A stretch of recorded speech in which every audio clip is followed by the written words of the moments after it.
Welcome to Creature Double Feature. This afternoon, Dr. Jekyll faces horrible consequences when he lets his dark side run wild with intoxicating beverages that transforms him into the animalistic Mr. Baker. Then at 2:30, a lawyer survives a weekend in St. Louis, only to uncontrollably grow into an increasingly unstable giant. Johnny Thunder stars as the amazing, stupendous, colossal man. But first, these words from Hauntcast.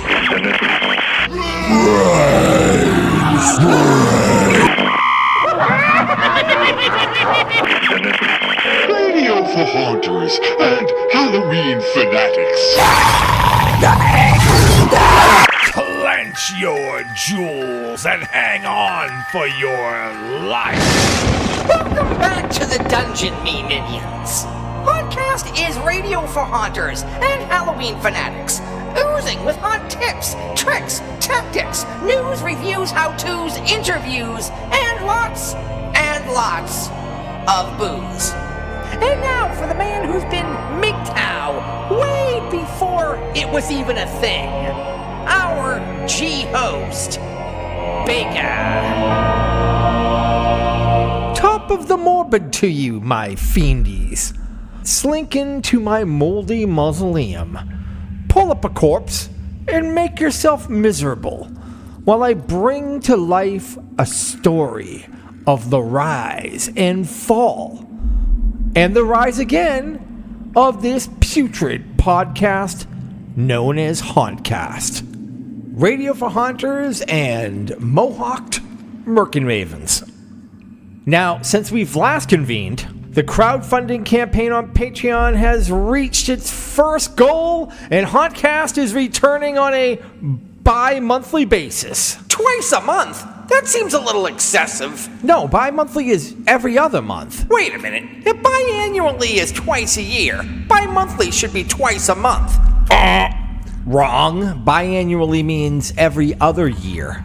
Semi-annually means every 6 months. Oh yeah, I got a semi for you. Come on, Scully. We're trying to clean it up and attract a more refined, sophisticated listening audience. Yeah, good luck with that. No shit, right? Anyway, we are getting closer to our second goal, which will add 12 prop tutorial and or product review videos, 2 YouTube hangouts, and a keg party at Johnny Thunder's Electric Bungalow. Attention, you have just entered a battle zone. I said Electric Bungalow, not Electric Boogaloo. We already have 2 exclusive how-to videos on Patreon available for backers of at least $5 a month or more. You guys have told me you wanted more content from Hauntcast. You want the show back more regularly. Well, here's your opportunity. Help support us, and we'll put out a lot more content. Look, guys, even $1 a month in the tip jar goes a long way. Do what you can do. Just bypass, something simple each month, like, bread, milk, diapers. Do you really need that stuff? But if you can step up and do at least $5 a month, you get access to the entire Hauntcast library. So all of the archive shows from seasons 1 through 5. Plus, you'll have access to a couple of exclusive podcast episodes that we're going to do in the upcoming year, as well as all of the other digital content that we'll be adding to the website coming soon.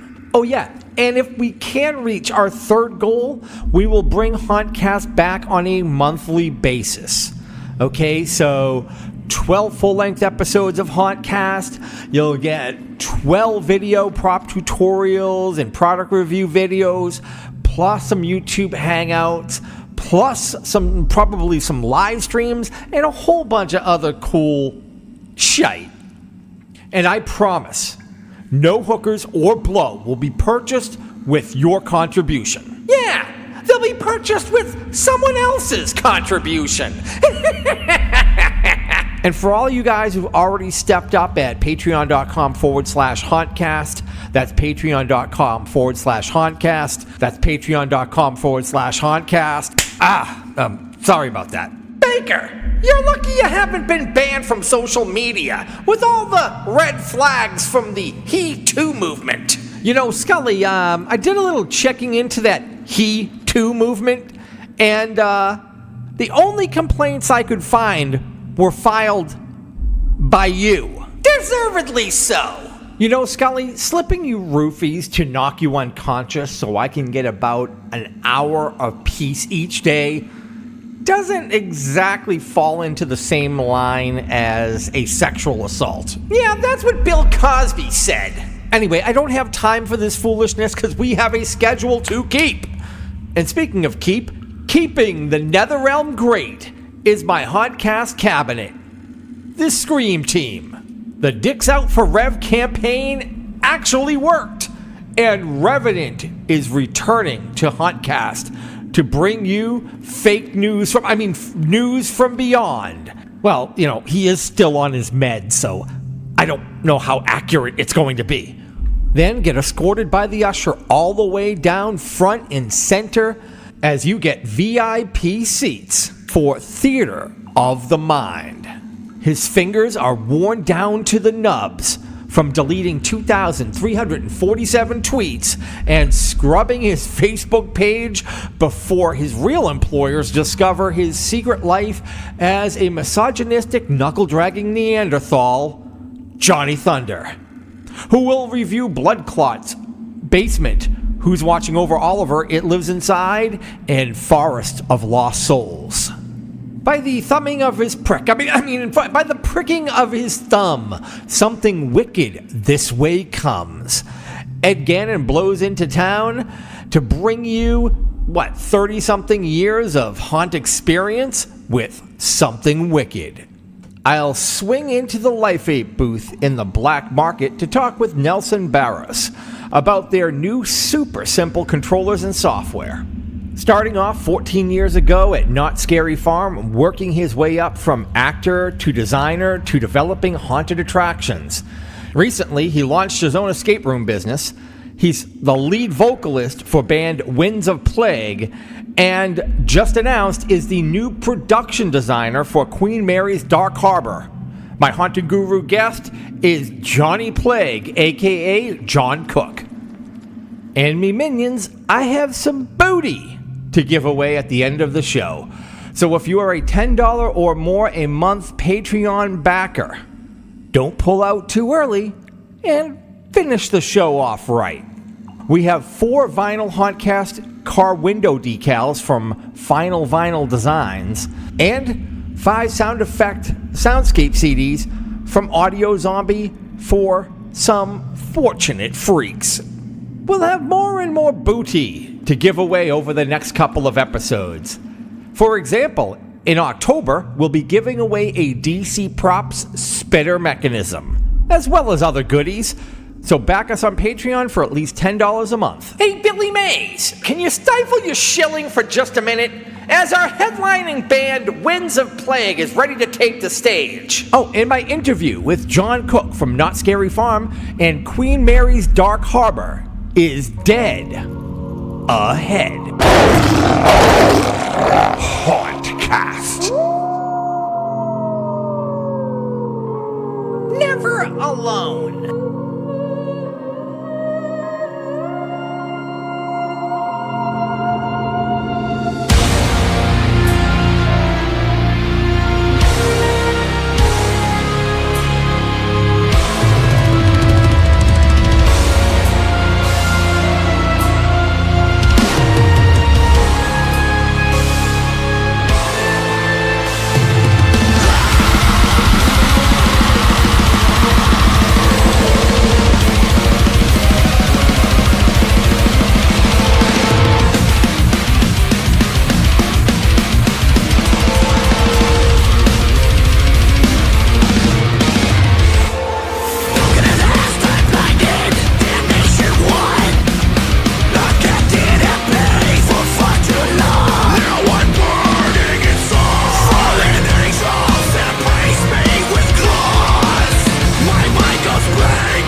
having a homemade animatronic mechanism break free and injure your haunt guests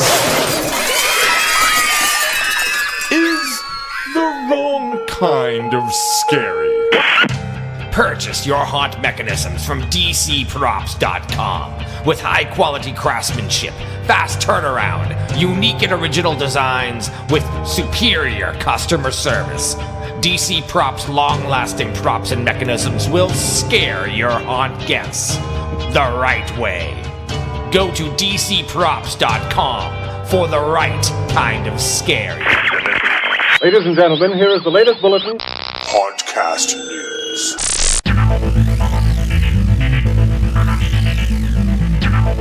Just when you thought you were safe, back from the grave for the hell, however many times it's been, I don't know. We say we're closing the show for good. Nobody even believes us anymore. Clearly, we're not going anywhere. Whatever. In a radical departure from the usual idiocy, I'll start the segment off on a serious note. We at Hauntcast would like to tip our glasses and bid a sad farewell to California haunter Stephen Kohlberg, who passed away recently. If you've been in the haunt community for a while and frequented the events like Trans World and West Coast Haunters Convention, you almost certainly bumped into him. I didn't know him closely, but I chatted with him several times at Trans World and had dinner with him once. He was one of the most good-natured guys in the haunt world, and he always had a great sense of humor and a smile ready for everybody. He was generous and helpful not only to other haunters, but to the community at large. His favorite charity was called Magic Wheelchair, which is a non-profit group that makes epic Halloween costumes for kids in wheelchairs. Check out their Facebook page and see a lot of cool pictures of the stuff that they make, and then head over to www.magicwheelchair.org and donate a few bucks, and mention Steve Kohlberg sent you. They'd really appreciate it, and Steve would too. The Davis Graveyard in Milwaukee, Oregon, is doing a skeleton corpsing workshop Saturday, September 8th from 9 a.m. to 1 p.m. because, hey, the only thing better than a skeleton is a corpse skeleton, right? Class fee is $30, $45 for the materials, and a partner fee is $20, all materials included. Class is limited to 6 people, so I don't know how many slots, if any, will still be open when you hear this, so run, don't walk to the Davis Graveyard Facebook page and sign up. Do you like dark, creepy, Halloween and haunt-related things on the internet? Do you love Hauntcast? Do you, brace yourself, want to be part of Hauntcast? We're sending out a casting call for a new segment, The Darker Web. We tried the concept a few years ago and it didn't quite work out, but maybe you, yes you, are that dark and twisted web geek we need to flesh out the show with a look at all things haunt and Halloween on the interwebs. There will be no virtual casting couch, we promise. No private one-on-one auditions with Scully, we promise. All you have to do is record a 2-minute demo, rip it down to MP3, and send it to baker@hauntcast.net. We hope to hear from you. And now to address the decaying, reanimated mastodon in the room. On the last show, I was AWOL for the first time since Hauntcast's inception. Chris gave you the details.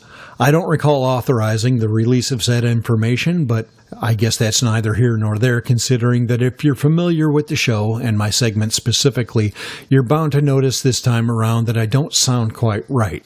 In May, I fell prey to some cardiovascular shenanigans in my brain, and all things considered, I came out relatively unscathed in a mental and physical sense, with the possible exception of my voice and articulation. Ordinarily, I would think that a minor thing, except, of course, for the many hours of training and thousands of dollars I've put into preparing to make a new career out of said voice and articulation. But I have a speech therapist, I have some personal time freed up, and I have Hauntcast back again to keep in practice. I'll work my way through this, but it'll take some time. So if I sound kind of hoarse and a bit slurry at times, please be patient. I'm working on it. Just pretend you're listening to me at the hotel bar at Trans World, and it'll all seem perfectly natural. As for now, it's great to be back with you freaks, and I'm looking forward to the new season. Let's be scary out there, folks. With news from beyond, I'm Revenant, and you're listening to Hauntcast.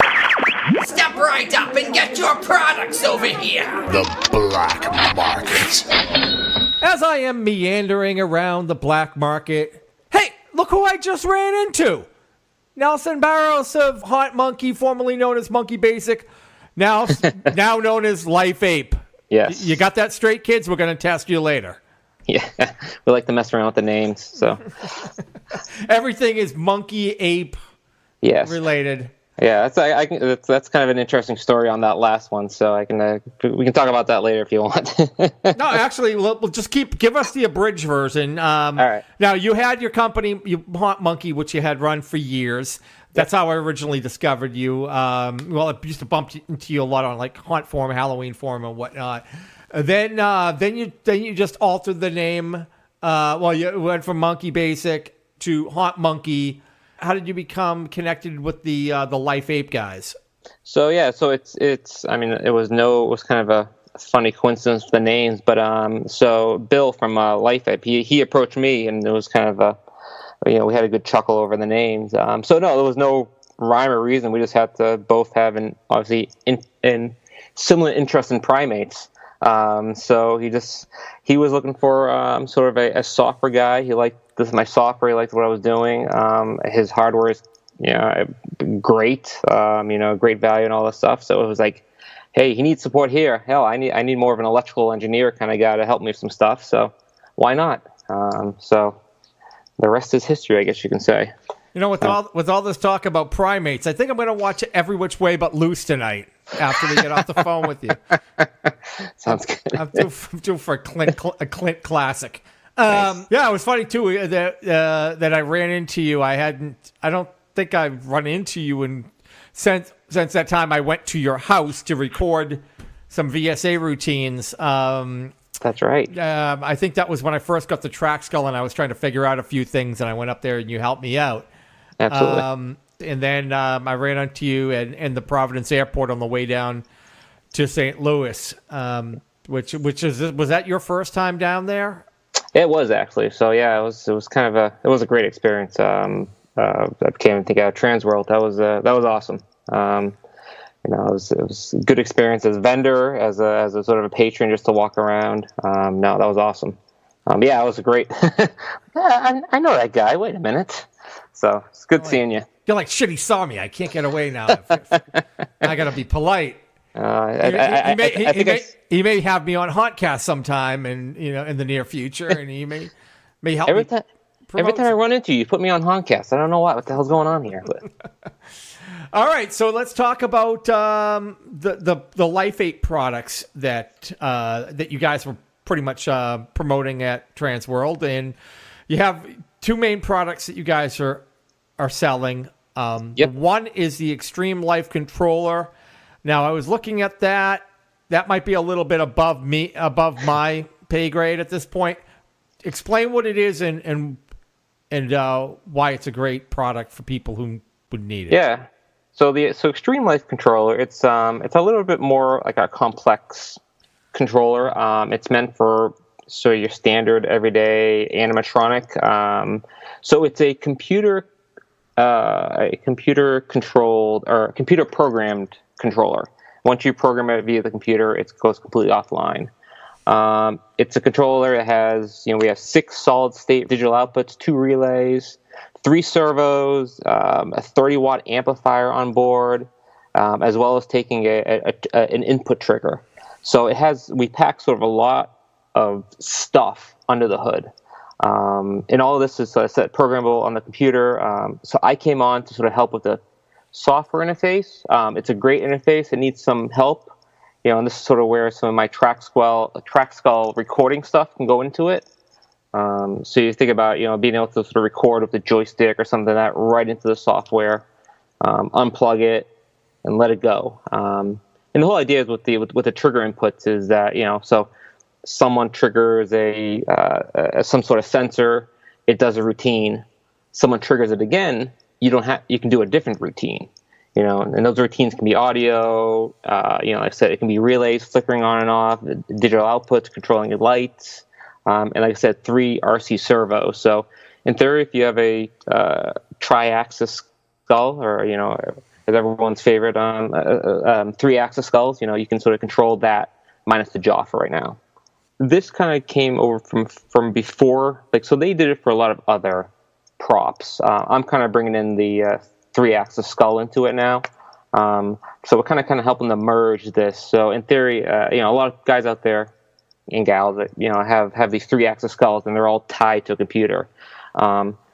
This product basically, for a few tweaks, we'll soon be able to run that whole thing completely offline. You download your show for the night, put your computer away, and just have it run.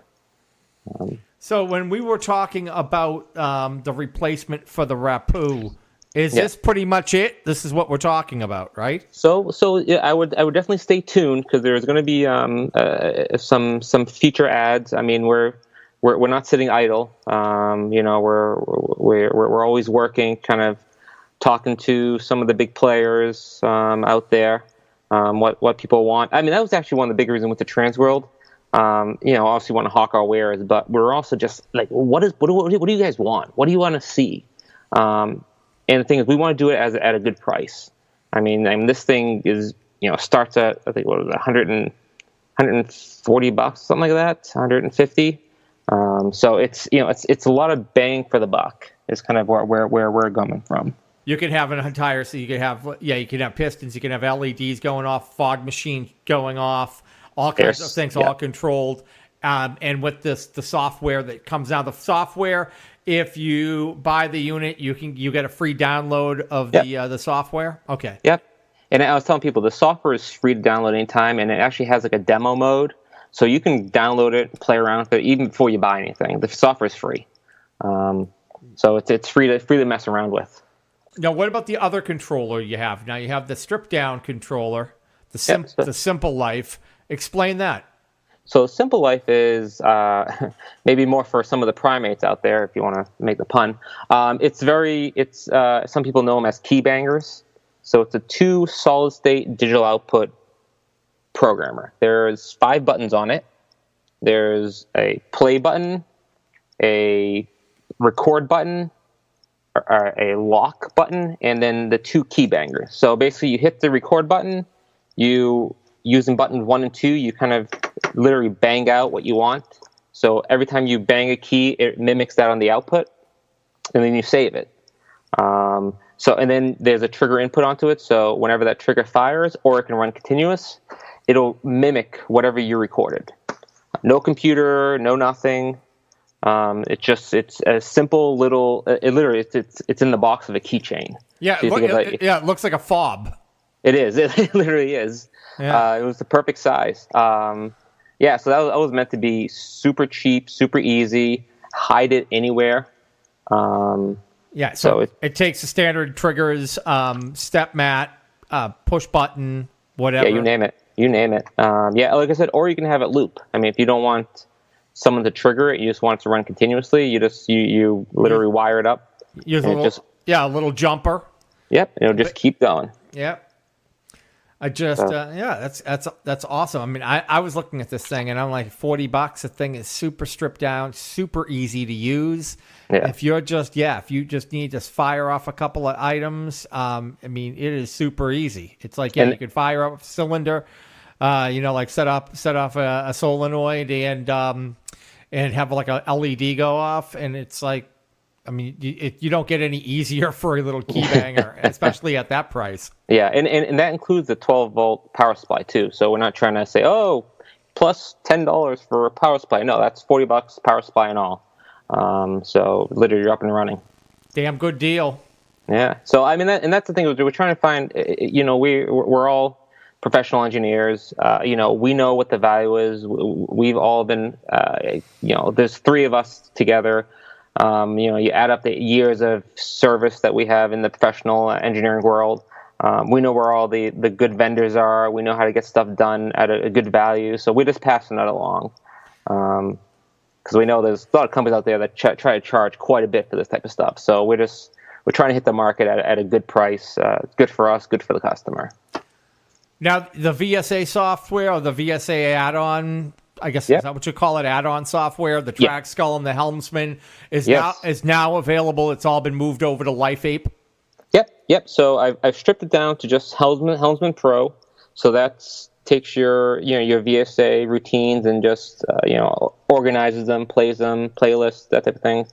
And Track Skull is still available. and I have in a couple weeks' time, I have a new version of TrackSkull coming out, which supports the latest TrackIR 5 cameras, which I've always been a bear. So these are still in development. They're not going anywhere. So new versions coming out. Yep. And so it still does all the things it did before. Yep. But it's also got like the track. What's that called again? The technology? It's a TrackIR. So it's an IR motion tracking system. That's where you put the little thing on your head and you can move yourself around and it will interact. Awesome. What's in the works or what's next for Life Ape? Like I said, we're looking at merging technologies. Let's call it that way. Things are sort of. I've had my software automation. That's kind of where I'm strong. They're strong on the electrical side. So it's bringing together the ease. Like I hear you say extreme life is over your head. Well, my idea is to bring it down a level. Let's figure out how to not make it over your head. Let's figure out how to get people to do a little bit more fun stuff. As well as capabilities. People are always, like I said, went to Transworld to figure this out. A lot of great feedback on what they'd like to see, types of technology. What the latest crazes out there. So we're looking at sort of adding to the portfolio and just merging things a little bit better. What goodies do you have for us? Do you got a giveaway for us something we can give away? What can you do for us? So actually, yeah. So I've talked to my business partners there. I beat them down, and we'll be giving 20% off of everything on the site, software, hardware, you name it. I'm not gonna limit it to something. So if it's on there, I'm sure you'll give them. I'll give you the special secret handshake code, and you can hand it out. Yeah, you send me the code. I will pass it along to all the Patreon supporters.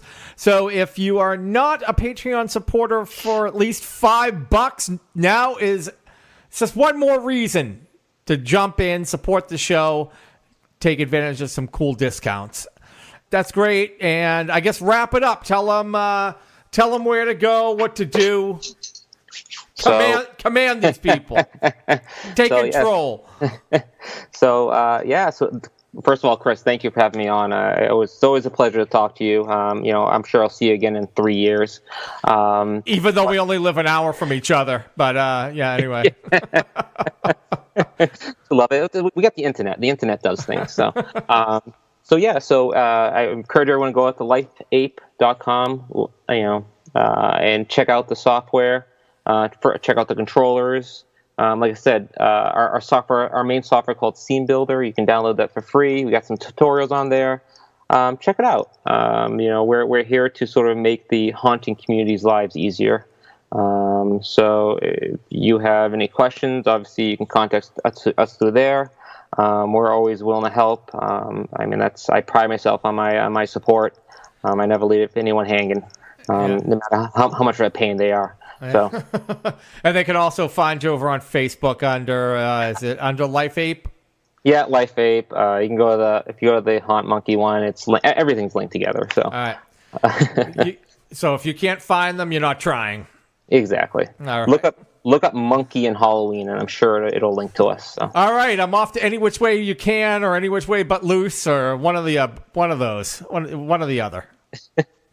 There you go. All right, brother. Catch you later. All right. See you, Chris. Hauntcast. Kings of Carnage.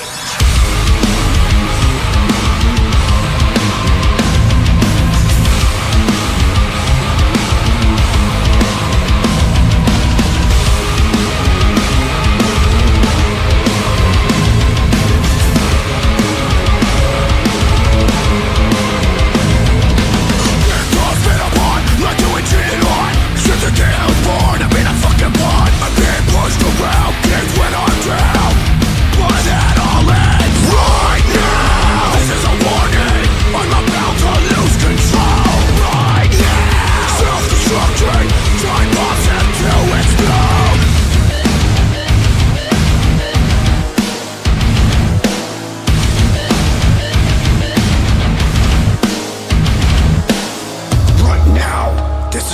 warning. I'm about to lose control. Right now, self-destructing. Time bombs to explode. No rules, no fear. We need the weak in here. We rose from the gutters to be the kings of carnage. No rules, no fear. We need the weak in here. We rose from the gutters to finish what we started. It's time, bow down. You walk with me in the beast when you're in my town. No sight, no sound. You're trapped in here with me, you're not getting out. Burning by the flames of hell. Cast down here by God himself.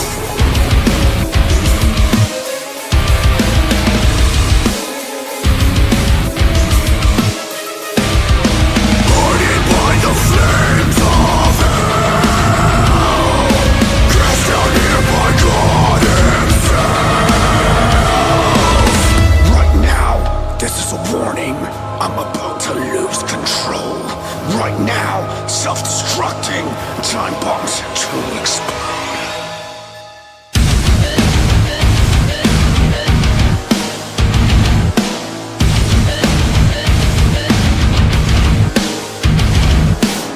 No rules, no fear.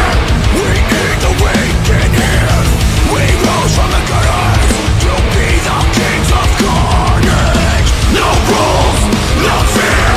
We need the weak in here. We rose from the gutters to finish what we started. Midnight. Time for a complete breakfast with my Count Chocula. You can't count. It's time for my strawberry-flavored Frankenberry. Cuckoo. And now in specially marked boxes of the monster cereals. There's a monster puff shoot. You should save the bag to make the shoot. Mom can help snip it out and snap it down. When you blow it from the tube, it floats to the ground.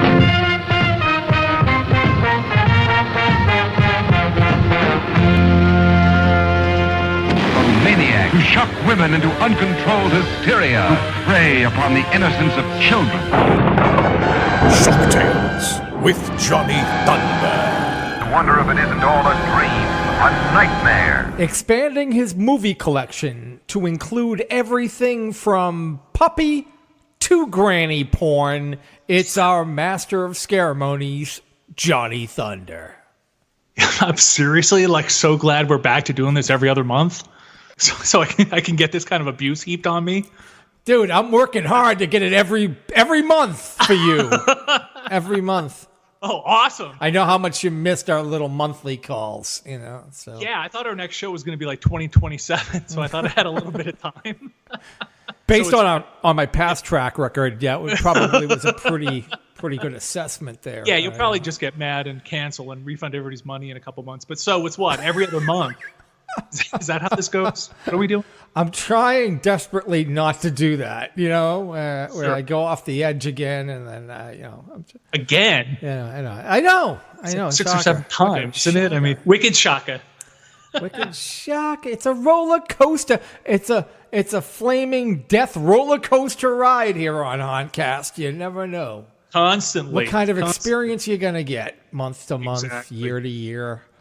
So what is this now? So we're doing August and then what? October? Yeah. Well, this one will be. I guess I'll edit this part out if I remember. No, you can just put it in. I don't know. Yeah, whatever. I catch myself all the time telling me I'm going to edit something out, and then I hear it. Well, in the no, show. but also haven't we learned that sometimes perhaps it's the listener's first episode? So see, I actually ask a lot of inane questions so you can plug and advertise. But see, is that? Well, yeah. Yeah. I See, keep it light. Was it tight and bright? Yeah, Come on. Yeah. That's the ticket. You keep it tight, but not necessarily bright. You've never kept this show bright. Boom. Insert rim shot here. That's all I want you to insert. Thank you. All right. So anyway, we're gonna do this every other month, I guess, for a while, and whenever it comes out, it comes out. Right now, hey, look, we've surpassed our first goal. We're on to the second goal, which will be more videos, not more shows. It will be some how-tos, some more tutorials and product reviews and other stuff. And then if we, hit the third goal, then that will be monthly Hauntcast. So and we'll see. I'm not overly optimistic that goal will be met, but you never know.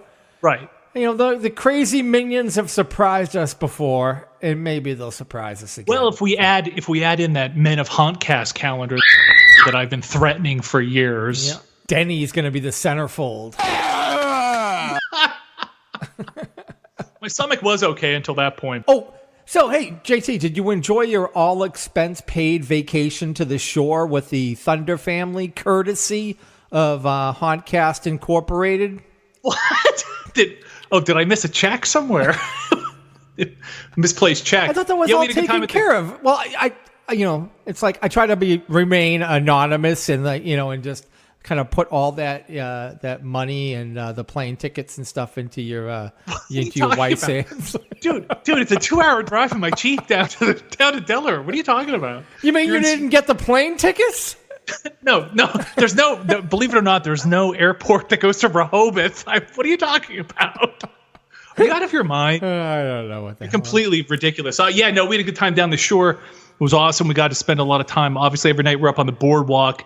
And, Funland there in Rehoboth Beach has that kick-ass dark ride, the Haunted Mansion. Yeah, the one night we went through the dark ride like 3 times like mental patients. It was just really awesome. It's just a really, really cool kick-ass old ride. So we had a lot of fun. It has not changed at all over the last 20, 30 years? No. It's always been the same. It's always been the same ride, which is pretty cool. So it's a nice tradition. And like I said, it's not too scary, for kids, and it's fun for, grown-ups and everybody else. But earlier in July, too, we hit up Blobfest again this year, which was really fun. I posted a bunch of pictures on Facebook and also in the Hauntcast group. If you're a listener to the show, join the Hauntcast group, right, Chris? Sure. Come join us. It's a public group. It's open. Never come back again. It's got a death curse. All right. Hey, everybody. Welcome back to The Last Bar on the Left. My name is Johnny Thunder. We're serving up SHOCKTAILS. Let's get back on script, genius. This month, it's the usual, and I don't want to have any hate mail, so I'm not going to say what I'm drinking. But what about you, genius? What are you drinking? Oh, on my side of the table, I've got a new sponsor. It's called Cool Chews Sour. Edible gummy bear thingies made from the freshest ingredients.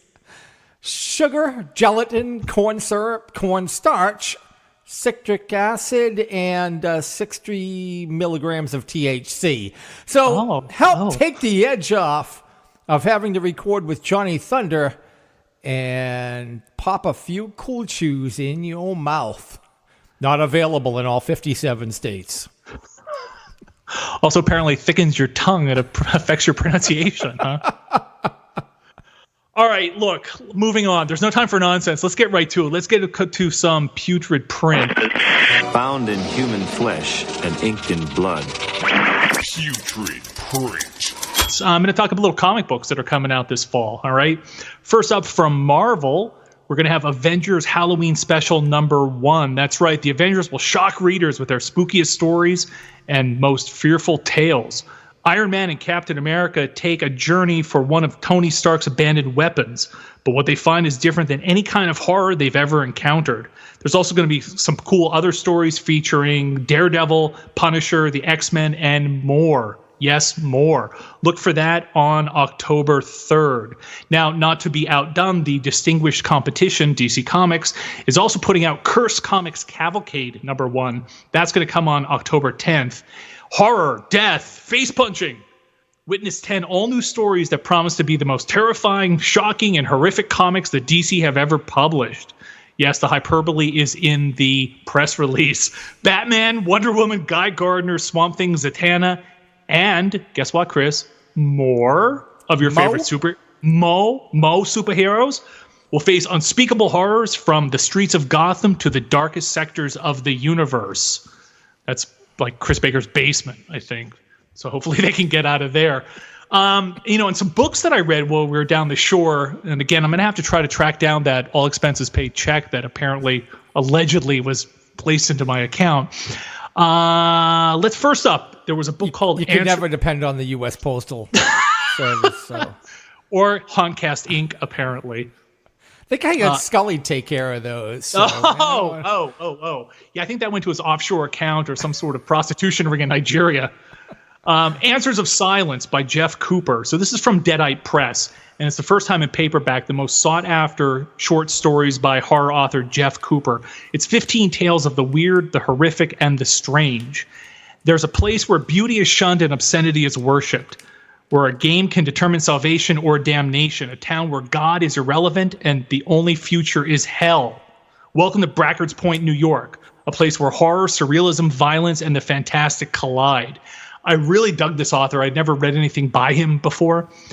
If you're definitely into Brian Keene, Jack Ketchum, or J.F. Gonzalez, who does the introduction, you'll definitely dig these short stories. You've got one story dealing with this supernatural sort of plant elemental woman. You've got a serial killer. You've got these bank robbers that have a supernatural twist, and they all kind of interconnect. Like one story might make reference to a bank robbery, and then the other characters from this graveyard murder might show up in the other story. So it was a really good buy. It was just sort of an impulse purchase, and I really, really dug the cat. So definitely check out Jeff Cooper if you can. Now, speaking of Brian Keene, he also has a new short novella out called School's Out.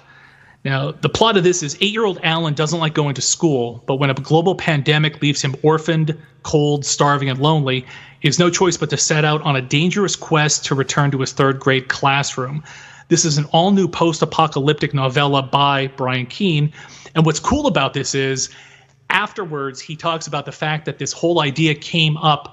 He was driving his one son to school, and he said something to his son about like, the son said, I wish I didn't have to go to school. And Keene said, well, you always have to go to school. And he goes, well, not if everybody died from some kind of weird disease. And the whole ride there, he goes, Keene's like, well, what would you do if you were the only one in the house, and what would happen? So basically he credits his son with a co-writing credit, which is actually kind of cool on this. So it's something like 80 pages. I ripped right through it. Nothing really new or unique, but if you're a fan of Keene's writing, I think it's well worth the read. It's also suitable for all ages, which I thought was a little odd. I mean, I could see maybe a teen reader getting into this, but I don't necessarily think it's appropriate for younger readers. All right, so a book that definitely would not be appropriate for all age readers is Tribesman by Adam Cesare. This thing is really, really batshit crazy, and I totally dug it.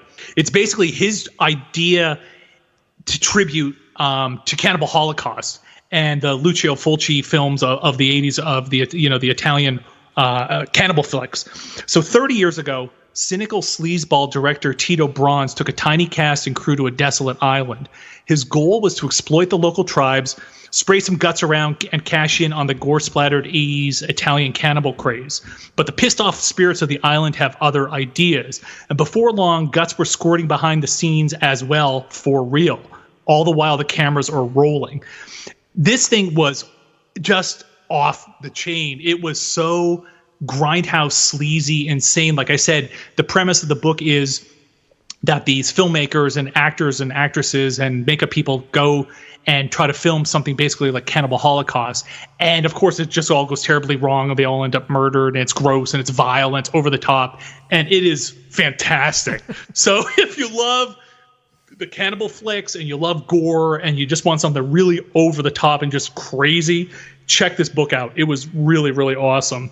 Now, another book that I really dug, and I don't know whether it's going to be of interest to everybody, but I'm just going to put it out there. It's called Boot Boys of the Wolf Reich by David Agranoff. Okay, so this kid, Paul, and his parents moved back to Chicago. It's the summer of 1989, which I dug because that's the year I graduated high school. So he's a skinhead, so he hooks up with some other skinheads and punks, and he's not a racist skinhead, but then they get into fights with the neo-Nazi skinheads in town. So it's like, okay, it's kind of cool. There's all about like music, and it's hanging out, and the punks and the skins, and they're fighting like the Nazi kids. But what's crazy about this is, right? So this Nazi who escaped Europe and was living in Argentina makes his way to Chicago, and he was part of this elite werewolf assassin task force for Hitler. Okay, so the guy's a werewolf, and he had this like werewolf commando troop during World War II. So he gets there, he turns the Nazi skins into werewolves, so then the good punks and the good skins have to fight the werewolves. And it's like, I just said batshit crazy in the last book. This book is so awesome. It was just really, really crazy, but what was also cool, the character was actually very likable. The lead character, Paul, is really cool. He has an opposite kind of, the same kind of a character, but on the opposite side, named Sonny. And it was just really well done. I thought the characters were really likable and really realistic. And I don't want to give too much away, but then basically the good skins also get turned into werewolves, and they all fight, and it's all werewolves, and it's craziness, and they beat the bad guys in the end. The only thing I will mention, obviously, since you're dealing with characters that are racist and anti-Semitic, there are racial slurs, there are other sort of derogatory terms in the book, obviously used by the bad guys. So if that offends you or you have sensitivities to that, you might not want to check this out. But otherwise, if you're sort of into any kind of that music or you're into that scene, that with the mashup of the werewolves, Nazi werewolves to boot, was awesome. So check that out. I didn't realize the difference between... I didn't even know that there was any type of difference. I thought skinheads were skinheads, and they were all like the neo-Nazi nonsense. No. I didn't realize. I watched a documentary on this like a couple months ago, and it was about the real like origin of like the skinheads, and it was just they're kind of like into punk and reggae and ska and the music and the oi music and all that other shit. It was pretty cool. It was a good watch. I can't remember the name of it though. Yeah, this isn't the time or the place to get into all of that, but the people that know. We don't want to sideline things here, don't derail the show. Yeah, I don't. And like I said, I actually almost avoided bringing this book up just because I don't want, like you said, you follow me on Facebook. I don't get into politics. I don't want to get into any of this. I don't want to start debating people. But absolutely, there's, you've got the, the Sharps and the Rude Boys, and you got the Boneheads. So basically, this is Sharps versus Boneheads. If you get what that means, then you'll dig this book. There you go. Anyway. All right. Moving on. Suspenseful, terrifying, so fantastic, so degrading. The Silver Scream.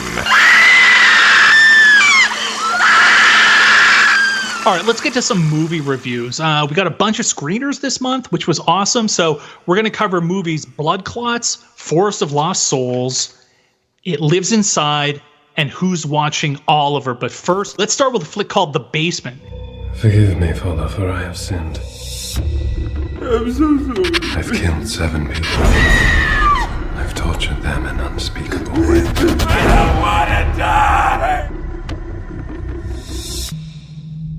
We're out of champagne. What's a poor girl to do? Get her sexy husband to get it from the store. The labor of love. Hey, baby, it's me. I'm just worried about you. Give me a call, okay? Have you heard about this Gemini killer?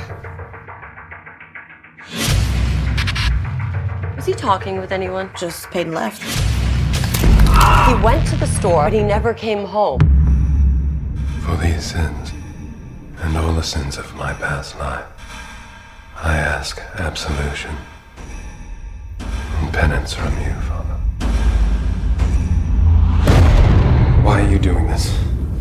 A very lost soul. We know you did it! How could you? You've got the wrong guy. I'm insane. Sometimes what you see on the outside is not what's on the inside. Starring Mishka Barton from Chris's favorite 90s soap opera, teen soap opera, The O.C. Remember her? Mishka Barton? Oh, of course. Your favorite friend, Marissa. Your favorite Marissa. Of course I know who she is. Of course you do. All right, so a seemingly She's a major talent. Yeah, seemingly who's in this movie for about 7 minutes. A seemingly innocent man is abducted by a notorious LA serial killer who forces his victims to switch roles with him so he can enact his own capture, torture, and murder. Did you watch this one? Mm-hmm. Okay. Well, See, I did something. I did. Right. I definitely did the bare minimum. All right, maybe even a little bit more than the minimum. But I've been talking way too long. Why don't you give us? No. Really? No, go ahead. Come on, I got to take a drink. You know what I do? I did find I guess a couple of thoughts. The premise seems vaguely familiar to me. Okay. Kind of reminds me of a basement at 43 Captain Daniel Road, South Falmouth, Massachusetts. It was kind of like a low budget split. A little bit. Right. But I thought that was interesting how he kept coming back in different costumes, different characters. And it was pretty much all dialogue the entire movie, other than this guy getting tortured pretty much throughout the entire thing. It was, it was very like dialogue driven. Overall, I definitely give it about 3.5 Thunderbolts. I think on Johnny Thunder's, maybe even 4. I liked it. Oh my God. Really? Yeah. Yeah, I didn't really have much use for this movie. It was all right. I mean, it was just fun. Like you had said, I don't know. For some reason, I didn't really get all that engaged in the leads. I guess I was a little more interested in the serial killer dude just because, like you said, he does portray different characters and it sort of goes along. But I found myself just sort of distracted and bored, and I wasn't really all that hanging on every word, and I didn't really find it all that compelling. It was fine. It was fine for what it was. Although, of course, I think the one problem is you could sort of see the ending telegraphed a mile away, the big twist towards the end. So I was like, okay. But yeah, like I said, I've seen worse, but it was fine. I didn't really have much use for it, but whatever. What are you going to do? All right. Now, a movie that I did really dig and I just got to see last night. But certainly don't take my advice on anything. You've listened to my reviews in the past and they're terrible. I don't know what I'm talking about. I'm not actually offering that much insight either. It was fine. Like I said, it was, whatever. Now, a movie you didn't hate it, so that's a bonus. You were my old borderline age. Hating it? Well, anymore, I feel sort of indifferent, I guess, about things because I do recognize, one, like I'm not writing or producing or acting or filming anything. So you do kind of get to the point where it's like who am I to really be criticizing everything? Do you also find that you're a little bit easier on a film when you get the free trailer and you didn't have to pay for it? That's actually a very interesting point. I've had that conversation with a friend of mine at work, and I think earlier on I was maybe tending to shy away from that. When I didn't like something, I might what I actually would do in the older days, and even sometimes more recently, I just wouldn't bring up the movie at all. So, sometimes you get something and you watch it and you go, and maybe those are the ones I don't send you. So I think the things that I do send to you are the ones that I either think are interesting enough, or maybe I just want to see what you think. But no, I've never just given something like a great review because I got a screener.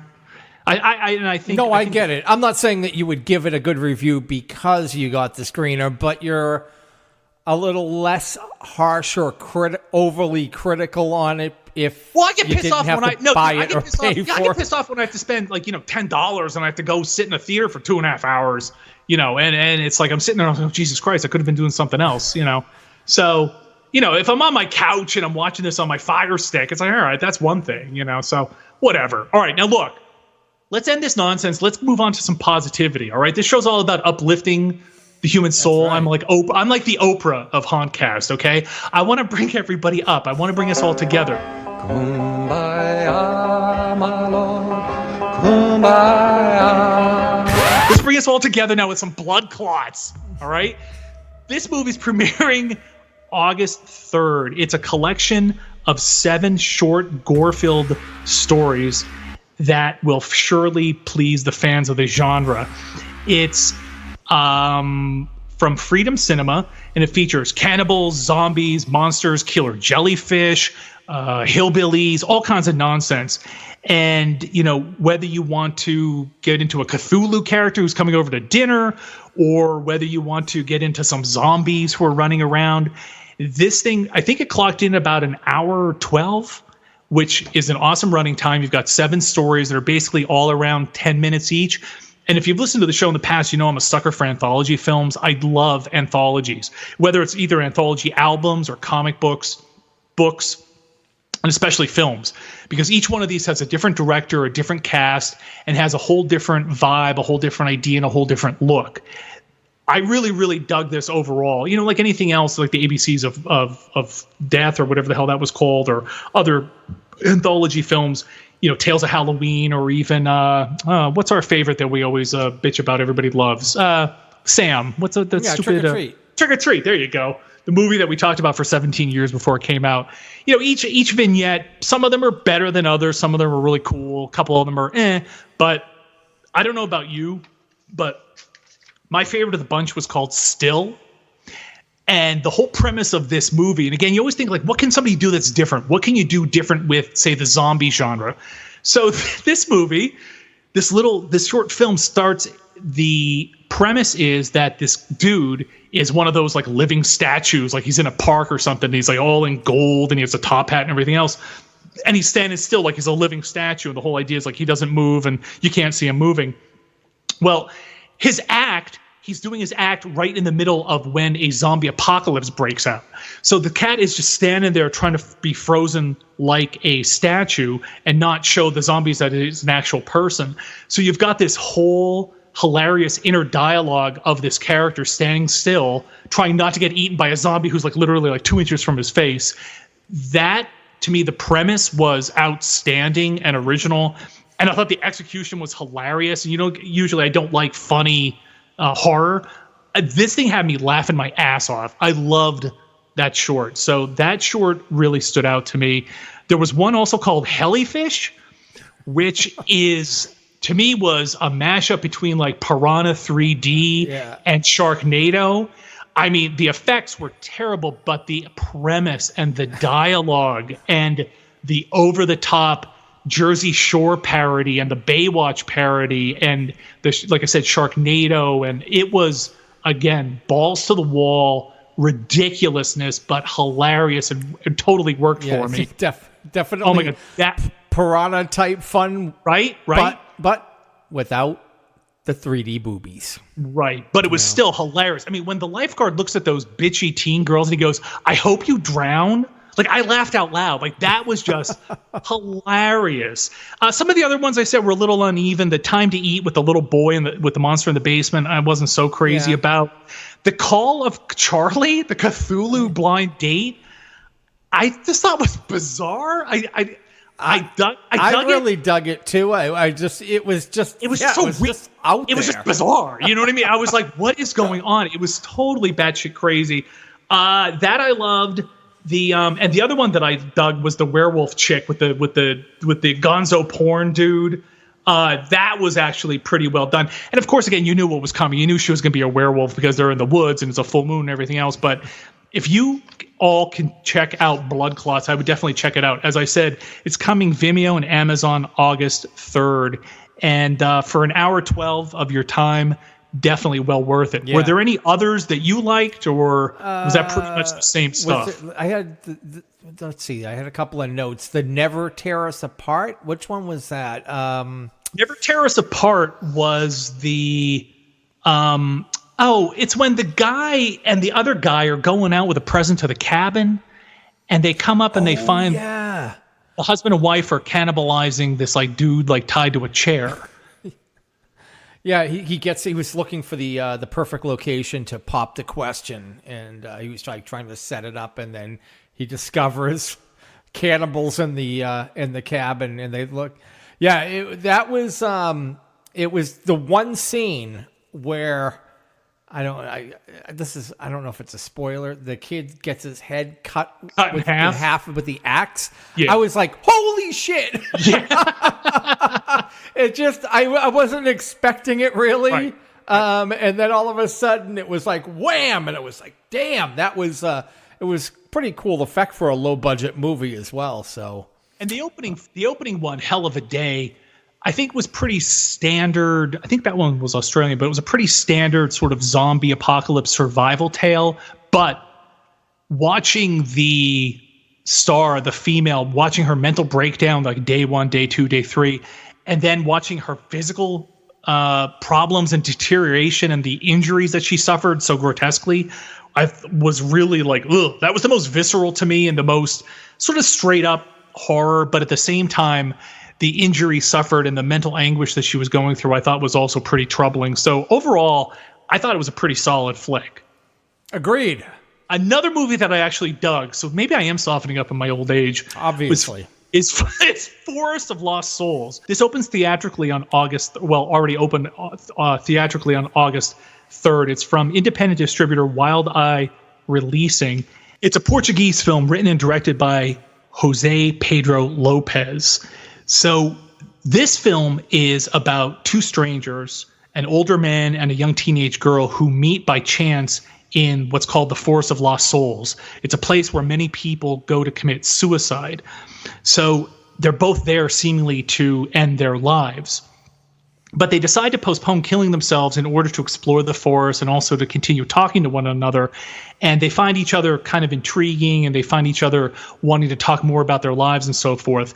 However, as they talk more and go further into the forest, it becomes obvious that one of them is not truthful about why they're actually there and is really a psychopath.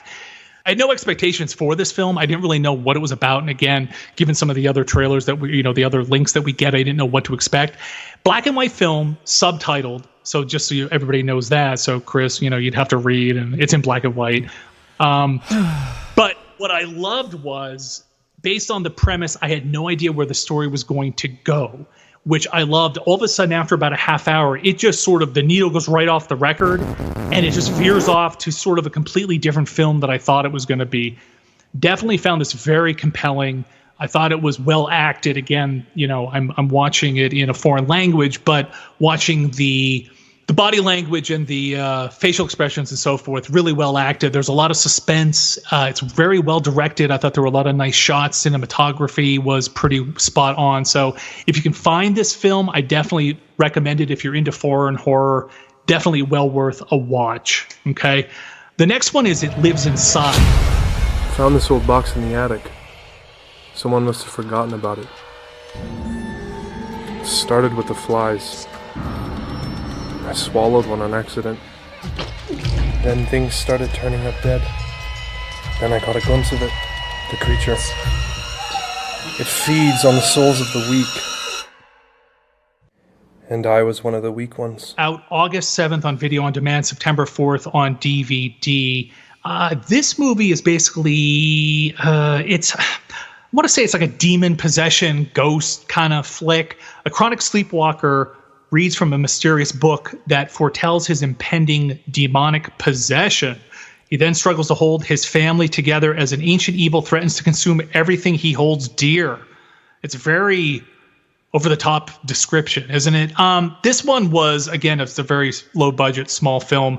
I didn't really dig it. I didn't really find it that interesting. The lead actor, I didn't really find all that compelling or interesting. It's almost like a weaker version of Amityville Horror.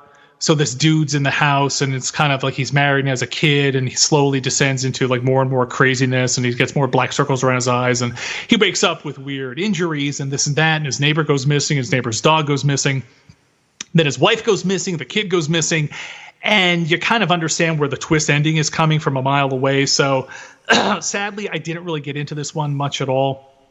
So I don't know that I'd necessarily recommend that to anybody. Now, a movie, let's end on a positive note, a flick that I did dig. It's a British film called Who's Watching Oliver?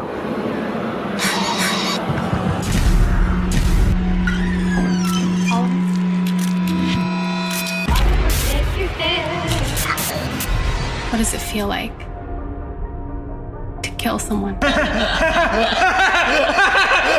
Directed by Richie Moore, written by Russell Jeffrey Banks, Raymond Huber, and Richie Moore, starring Russell Jeffrey Banks. This movie tells the story of a mentally unstable loner lost in a life forced upon him. By night, he aimlessly wanders the streets and bars on a truly shocking, humiliating killing spree. His only savior and possible way out of a life of this is in the form of the beautiful Sophia, who is sweet but naive to the danger that she's put herself in. This movie is really well done. I really, really dug this, primarily because of the performance of Russell Jeffrey Banks. It's really easy to sort of fall into a stereotype in terms of performing a serial killer or someone that's mentally unstable or really downtrodden and mentally abused by his parents and so forth. But I thought it was a very simultaneously sympathetic performance as well as a pretty horrifying performance. It's pretty much, I don't want to give too much away because if you do watch it, there's a little bit of a really bizarre twist in terms of the title, Who's Watching Oliver? But this kid goes out and he's in a foreign country. I'm not sure where he is. He's somewhere in Southeast Asia, and he's picking up different women and he's killing them. And it's a really deranged movie. And simultaneously, he's having sort of this really innocent love affair during the day with this very, very kind woman. I will say that there are a couple scenes of, well, I'm going to say there's drug use, there's rape, and there's also some pretty graphic murder. So if any of those are upsetting or disturbing to you, again, like my earlier comments about the Boot Boys book, then don't watch this film if that's, if you have sensitivities to those issues. Otherwise, I really dug this. I said again, thought it was very well directed, but again, to me, it hung on the performances. All the roles were very well performed, but it really hangs on Banks' performance as Oliver. So I think this month for me, I would definitely recommend Who's Watching Oliver, Blood Clots, and Forest Lost Souls. So I think that's it for me. I don't know. What about you? You got anything to say? I have nothing else to add.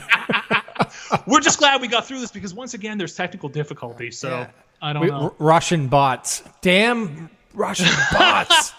I don't know. Maybe we're getting told it's a sign from the gods. We're supposed to end this segment or something. They're trying to shut us down.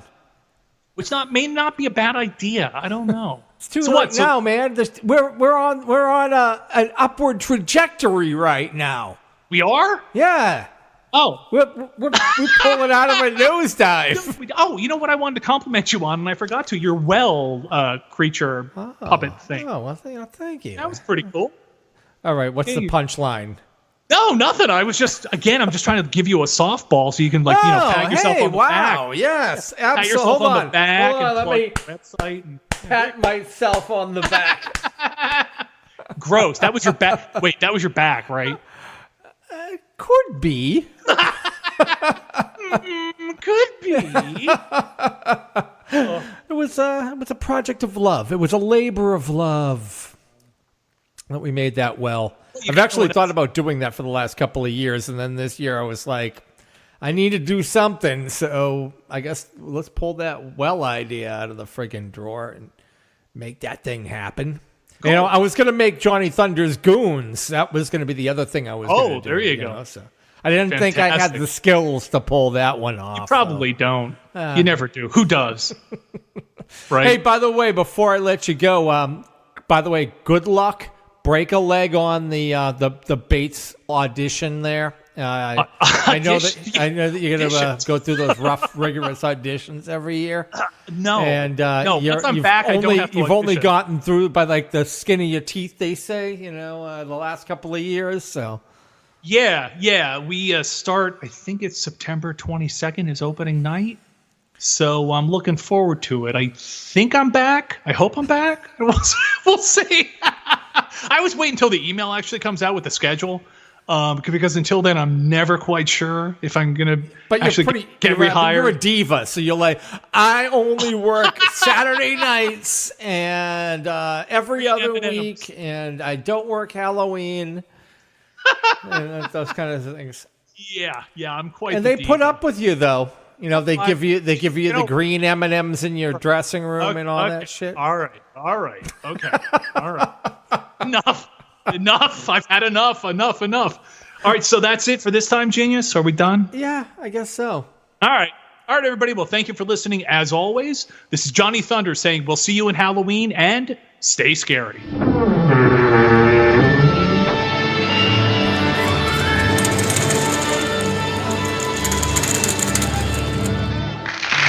Theater of the Mind.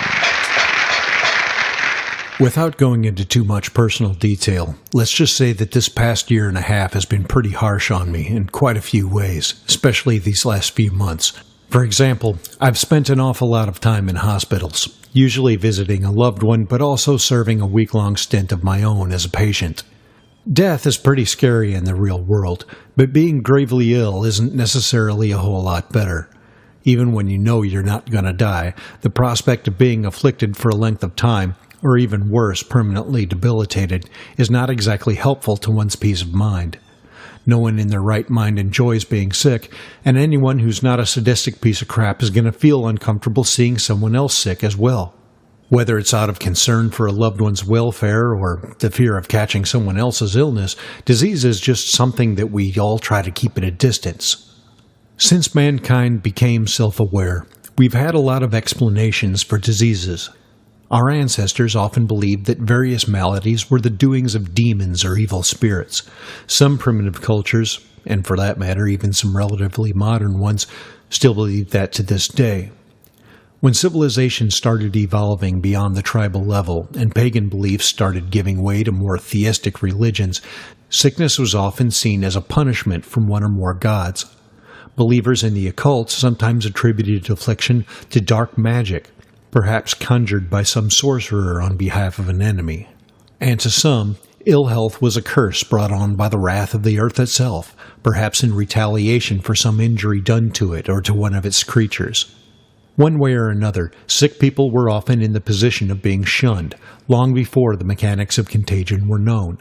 If someone was sick, it's because someone or something had it in for them, and you didn't want to get involved and bring any of that down on yourself. Of course, once science brought forth the microscope and germ theory became accepted, people continued to fear the sick just for different reasons. You might not be afraid of getting tangled in someone's curse or pissing off the local warlock by interfering in his spell, but you certainly didn't want to get infected with someone else's virus or bacteria. And while some diseases were proven to be congenital or hereditary and not contagious, the afflicted were still often the target of distrust, isolation, and fear. Fear, of course, is the stuff of haunting, and while monsters and maniacs make up the bulk of the scares that haunters create, there's something to be said for reaching into the dark bag of human dread and tweaking the age-old fear of disease. In most haunts, we see villains and their victims, or what's left of them, and there's a pretty clear distinction that lets us know which ones to be afraid of. But if the theme or backstory of the haunt includes disease, especially a contagious one, even the sympathetic characters can be a source of fear. Hey, sorry pal, it really sucks what's happening to you, and I feel sorry for you, but just stay the hell away from me, okay? So if we establish that sickness will be a part of a haunt story, either by the setting, a hospital for example, or by some story cues, we have to convey that some of the characters are sick. Many diseases don't show a lot of outward symptoms. Many of the deadliest maladies show no outward signs until a person's in the end stages. But in a haunt environment, there's a limited amount of time to convey information, and subtlety would be lost on the audience. So any character who is diseased in a haunt will tend to be sick as a dog and stand out immediately. The primary cues of illness in a haunt would of course be visual. You can't count on the backstory to fully put that point across because a lot of people don't pay attention to the backstory. First of all, a person who's sick will act sick and show signs of impairment. The classical presentation would be a person who's weak and unsteady, probably with a hunched or sagging posture, perhaps walking with a shuffling gait. The person would tend to be uncoordinated, bumping into walls and obstacles, unable to grip things or maintain balance. They might communicate directly with the audience, approaching and pleading for help with outstretched hands. They may act as if in a mental fog, unable to fully grasp their surroundings or find words to communicate properly. To go a step further, they could be delusional, mistaking the haunt-goers as family or medical personnel, or as characters in a hallucination. And of course, outright insane is always fun. Mental hospital haunts are an obvious example, but any scenario of grave illness could have a feverish victim completely breaking down and succumbing to madness. Any actors choosing to play the crazy card, however, should have a good idea of how they want to play it and be consistent, at least in front of the same audience members, lest they give the impression that they're ad-libbing and trying to come up with an act on the spot. And energy levels should be a consideration, because going balls to the wall full-out raving lunatic can be a lot of fun, but it takes a lot out of you and it might be tough to maintain for an entire show night. While behavior is a very important aspect of showing a diseased character, the real fun comes with the character's physical appearance. Makeup and costume can be subtle if the actor prefers to let the acting put the point across, but it's hard to resist going hog wild with the actual physical presentation. Costume can be hospital gowns or scrubs, or include accessories like bandages or even IVs, but the real fun is in the makeup. Gory, disgusting, disturbing, deformed, there's a lot of directions that you can go. The starting point in planning visual design would be the nature of the disease itself, if that's part of the story and theme. Make the appearance fit the sickness. Is it a flu-like disease like in Stephen King's The Stand? Then the infected would probably be pale or jaundiced, with hollow, shadowed eyes and cheekbones and sweat-plastered hair. For a plague like the Black Death, the makeup would be similar, but with the addition of patches of bruising and ugly purple-black boils and carbuncles. A leprosy-type disease would show widespread open sores and patches of scaly dry rot. And an infestation by insects or some other nasty parasite would either show lots of well-defined swellings showing where the critters and their tunnels are under the skin, or show the aforementioned critters actually erupting out of the aforementioned skin, or nose or ears or mouth or whatever. It's your infestation, you call the shots. Illnesses due to poisoning or chemical contamination can be fun too. Massive chemical burns or melting flesh make for a good visceral gut punch. Remember the melting henchman from the toxic waste spill in RoboCop? There's also radioactive mutation that plays well in an alien invasion or industrial nightmare haunt. How about alien fungus? These are areas where your imagination and creativity can just run wild. And if you haven't really bothered to nail down a single specific disease, just think of all your favorite disturbing and gross-looking symptoms and go to town. Asymmetrical or random areas of swelling are a little tougher to pull off if you're not well versed in prosthetic makeup, but if you can hack it, the effect is pretty disturbing. Pale white skin with prominent patterns of veins is always a good look. Look online for some anatomy charts of the circulatory system to get a good idea of the location of major vessels and the patterns of branching. Hair loss is a good sign of major sickness if you can work with a bald cap, or don't mind partially shaving your head. If you're a fan of the gross out, snot and vomit are pretty unmistakable indications that all is not well. Discolored teeth can also help complete the picture. Mayron and Ben Nye make some very cool liquid makeups that you can apply to your teeth. And if you can afford them, special effects contact lenses of bloodshot or jaundiced or whited out eyes can add that final professional finishing touch that really hammers the point home. Fear of disease is as real and widespread as the fear of death itself. We fear it because we fear all of the things that come with it. Debilitation, scarring, isolation, revulsion of others. These all play into our ancient fear of being cast out of the group and left to fend for ourselves. And, of course, the fear that the illness will follow to its natural conclusion and destination, the grave. And in the case of a contagion, the big picture of an outbreak leading to pandemic and mass extinction makes for a great apocalypse scenario. The end of the world does lend itself to all kinds of haunt settings. Disease can be as personal or as global as your imagination allows, so don't be afraid to let a little blight into your fright. Keep the ghost light burning. From the theater to the mind, I'm Revenant, and you're listening to Hauntcast.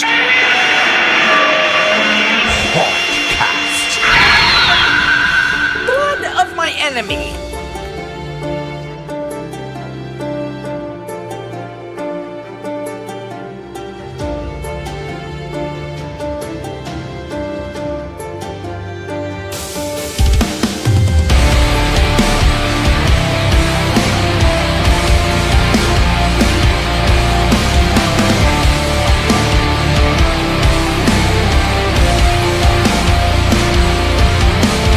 There is a fate that is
Welcome, Haunters.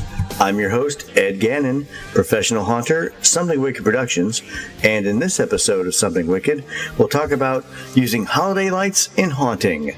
Why should Christmas have all the fun? Now, I can honestly say I don't know a single haunter that has not used some kind of holiday lights in their haunt, no matter what scale or budget. From the one you make in your garage to a $13 million spectacle like Dark Hour Haunted House in Plano, Texas. We all use some of the technology and lighting designed and sold for the other big holiday. Now more than ever. I've touched on lighting before in another segment, but the advances in available prices since then make it necessary to go into some detail. Since haunts first began, we've used the standard white or twinkling Christmas lights creatively behind buttons or panels to look like a mad scientist lab, or in a curtain for a starry night look, in the ceiling or on the ground as ambient light. Then came LEDs, game changer as we all know. From tiny spotlights or glowing effects in our shows to those red blinking eyes everyone seems to love. I swear, I could put red glowing eyes in the crappiest prop I could find, and all of a sudden, folks think it looks better. To each his own, but there's no denying some of the best tech was taken from holiday decorations, then converted for us to buy, and buy it we do. On the more professional level, we now have all sorts of smart home choices, multicolor lights, floods, and light strips, and ambient effects as well. It's amazing how much crossover there is, but it's not surprising. Even though they put that stuff in the stores months too soon, it can still be to our advantage. Some of the holiday lights I used on a regular basis are those LED candles with timers. You've seen them. They look like a regular candle, like the ones you used to get these plugged in, but now these are with batteries, and they last for about 6 hours, and they turn themselves off and turn themselves on the same time the next day. I buy those at Joann's when they close them out at the end of the holiday season, as many as I can carry out of the store. LED flame bulb that looks like real fire. You've probably seen these too. They look like some kind of translucent beer can about the size, and they go into a regular light socket, either candelabra or regular lamp base, and they've got a bunch of LEDs in them that mimic a moving flame. Pretty awesome. And I gotta say, in a sconce with a little bit of smoke or frosted glass effect on it, they really do look like fire, and they work upside down or upright. Now they've got actual laser lights that have a few usable patterns that we could use. So unlike the regular projector that we've all seen, and I know I've used a few, these are real laser lights. So usually in red or green. I've seen a couple other colors, and they move so fast that they make a pattern, and the patterns can move and whatever depending on what the program is. I've seen some pretty cool spider effects that you can shoot, since they're so strong, it is a laser, you can shoot them through the big spider webbing that people have. There's a couple other patterns that we could use. Another good use of that is I've seen a talking pumpkin, not like the nice projected ones that you can get from Atmosphere Effects or any of those, but they are laser and they do move and they are pretty cool. The big thing with lasers is they're incredibly powerful. So if you're shooting through fog or over a long distance, that may be a good option for you. Meteor shower lights. These are Christmas lights that look like icicles, and the light kind of goes down the icicle. Now the cool thing is, if you've got any kind of frost room or frozen room, or we did a Titanic scene one time, that's really cool. But now with all the Harry Potter magic stuff, these things look great. You put these in the ceiling of a room, or if you got a higher ceiling, and it looks just like you're walking into the main hall in Hogwarts. It's pretty awesome. Happy Christmas, Harry. Happy Christmas, Ron. What are you wearing? As far as lasers go, there's also these new white automatically moving water wave LED projector lights. ZEONETAK. God knows how you pronounce it. They make it, and it looks amazingly just like water effects. Now again, because they are a laser going through a lens, they are very powerful, and they look exactly like you're going underwater. So if you've got an underwater scene, or you're doing a pirate theme, these are really, really great effects. All the lights that I'm mentioning now are around $20 or under so far. If you're doing anything with water or anything like that, you got to get one of these things. They're pretty indispensable. I have seen them in a couple of colors. Most of this kind is white. Now the other kind that everyone else has seen, and I know I've used a lot of are those ripple effect lights. They look similar, but they kind of go around in a circle. They don't necessarily look like wavy water. I know back in the day with old movies, they used to take a fish tank and agitate the water and shine a bright light through it, and that would get that effect. Now you can do it with a laser. So the ripple effects lights are a little different. They tend to go around like a prismatic kind of effect, and they do look like a swirly magic kind of light. And it comes in several colors. A couple of them, you can choose the color. Other ones are dedicated colors, white, red, all the different colors. And I usually use the white ones for different effects. That moving mystical light effect is great to backlight things when you want to have a light that seems alive or have a little bit of movement to it. I used them most recently to backlight some props like a huge cuckoo clock face that I made for Dark Hour, and changed the colored clock face, which was just printed on some big paper, and we changed that for each season. So the clock face had different colors, and that changed per show, but the light stayed the same. Paper is cheap, lights are expensive. That was a great way to get different new effects all the time without doing any other wiring, just changing the cover. Now, you may have seen the bubbling cauldron look on YouTube or some of the DIY sites, and that's made with strings of LED lights buried in great stuff and then cured, and do a little bit of light paint job on that, and it looks like the bubbling potion cauldron, lightly painted again, but the lights still glow through, and it looks really cool. First time you see it, you might think, oh, that was cotton, but then it looks more 3D, and of course that's the great stuff, giving you that bubble look. Very cool. Any lights such as these are totally usable for haunts in so many ways. Some just require a bit of imagination. And again, all the lights that I've mentioned so far are around $20, so it's pretty affordable for everyone. Do-it-yourselfers, for example, can get a great spotlight effect by getting a 12-volt light string, LED of course, snip them off one by one or in small clusters to make your own pin spots. Very little wiring to do, and if you use some of the super brights, which we usually get from China actually, you can have a very effective bright spotlight at a very low cost. The biggest boon to haunts from the holiday light industry, besides LED strings of course, and the candles, has been in light controllers. Many years ago, my buddy Josh Letourneau was a young kid who loved haunting and lighting and electronics up at Fright Kingdom in Nashua, New Hampshire. Since that time, that smart-ass kid has become quite a pro using Light-O-Rama controllers and equipment. He's even a rep and has his own company, Light Up the Night Productions. Josh has really made a name for himself, and I'm very proud of him. The Light-O-Rama controllers are quite special too. Now, before I go any further, let me say that the haunt industry standard at this time, in my humble opinion, is Fright Idea's Boo Box controllers. They're coming out with expansion modules and boxes to control everything from audio, video, lights, relays, servo mechanisms, and a whole lot more, and they're making them all the time. There are several other companies like HauntBots that have great controllers as well. And there's always Gilderfluke, which was the exclusive controller used by Disney and Universal Studios for decades. But some of these are out of the price range and complexity of most haunters, the Gilderfluke stuff at least. Now, Light-O-Rama is designed specifically to control lights, so you can sync them up with sound and have a light show combining lights, music, video, and special effects. They work inherently with 110-volt lights, but also smart lights using low voltage. I'm sure we have all seen the amazing snowy yard displays where someone's entire house, yard, trees, and a few lighting props are all synchronized to Trans-Siberian Orchestra's Mad Russian's Christmas.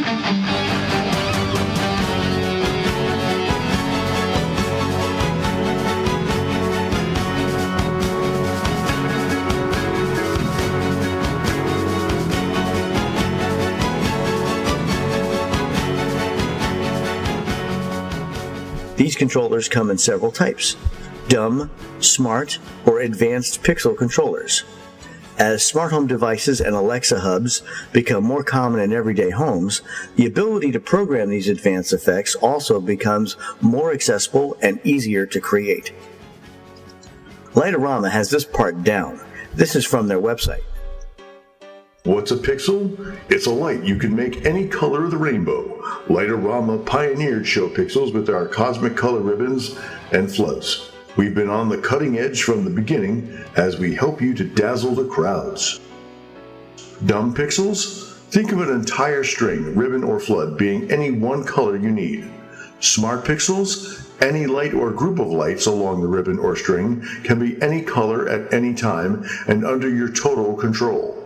How do you control all these pixels? With Lightorama, dumb, smart, or advanced pixels controllers, of course. Also from their website. With Lightorama products, you can control all the lights, high and low voltage, pixels, servos, digital I/O, and sensors. Synchronize everything to music or your own audio track. Create different shows for different audiences, or have remote triggers responding to what the crowd wants. Your imagination becomes the only limitation. For all of these systems, you will need to do some wiring. But how much is plug and play is only dependent upon how much you wish to spend.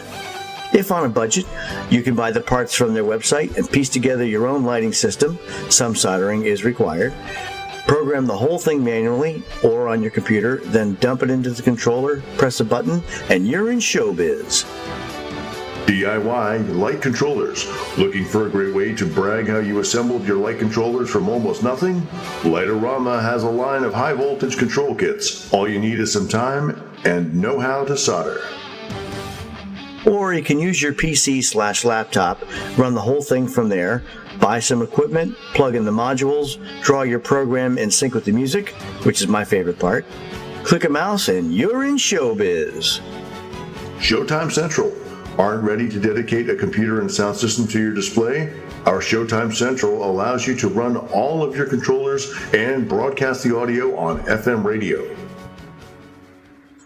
Broadcasting on FM radio so you don't make your neighbors hate you with loud music and sound effects and screams all night, that's a pretty cool deal. This does require their software called Showtime, and this is what they say about that on their site. The Showtime Sequencing Suite gives you total control of every channel, sound, and video. Take full control of how your lights dance to the music and when the special effects kick in. Used by thousands of companies and individuals around the world, the Showtime Sequencing Suite lets you dazzle the audiences. Well, audiences, I guess that's our attendees, that's for sure. The third Lightorama option for professionals is to buy an entire control system from them. Mostly plug and play, except for your extension cords, of course. Write your show, copy it onto a memory card, insert it into the controller, and you are in showbiz. This is also from their site.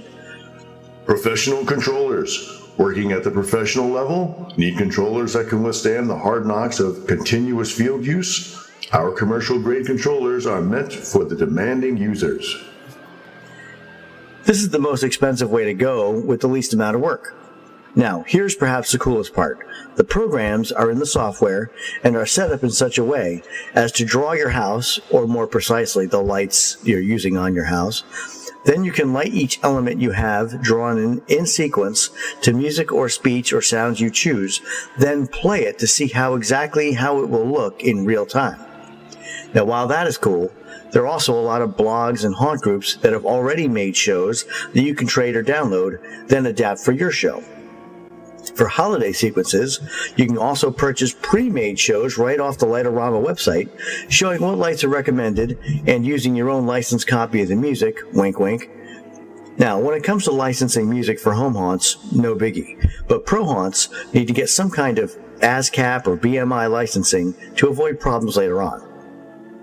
Pro tip, one way to get out of that cheaper, if it's a song, is to buy a karaoke version and have someone sing it. Much less to license a recorded live performance than some of the professional music out there. Of course, if it is in the public domain, like Toccata and Fugue in D minor, go for it.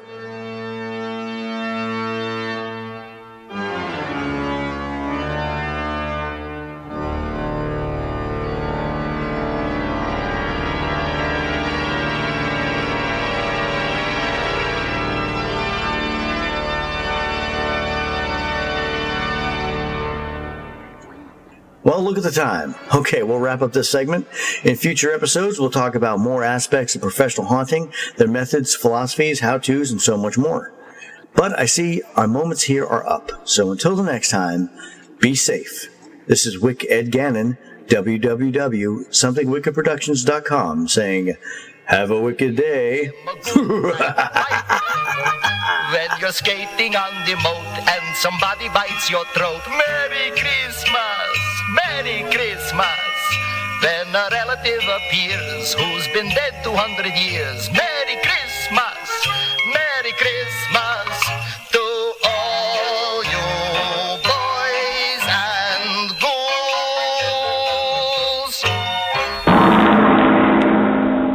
You rang. Interviews with haunting gurus. He's been a haunt actor, prop fabricator, set dresser, production designer, escape room entrepreneur, and musician. So what does this guy not do? We're going to find out in a minute. Joining me is Jon Cooke from Not Scary Farm. What's up, John? Mr. Baker, how are we doing? I'm doing well, thank you. And yes, all should call me Mr. Baker from now on. I'm getting up. I'm getting up in years. I'm turning 50 in a couple months. It's scary shit, man.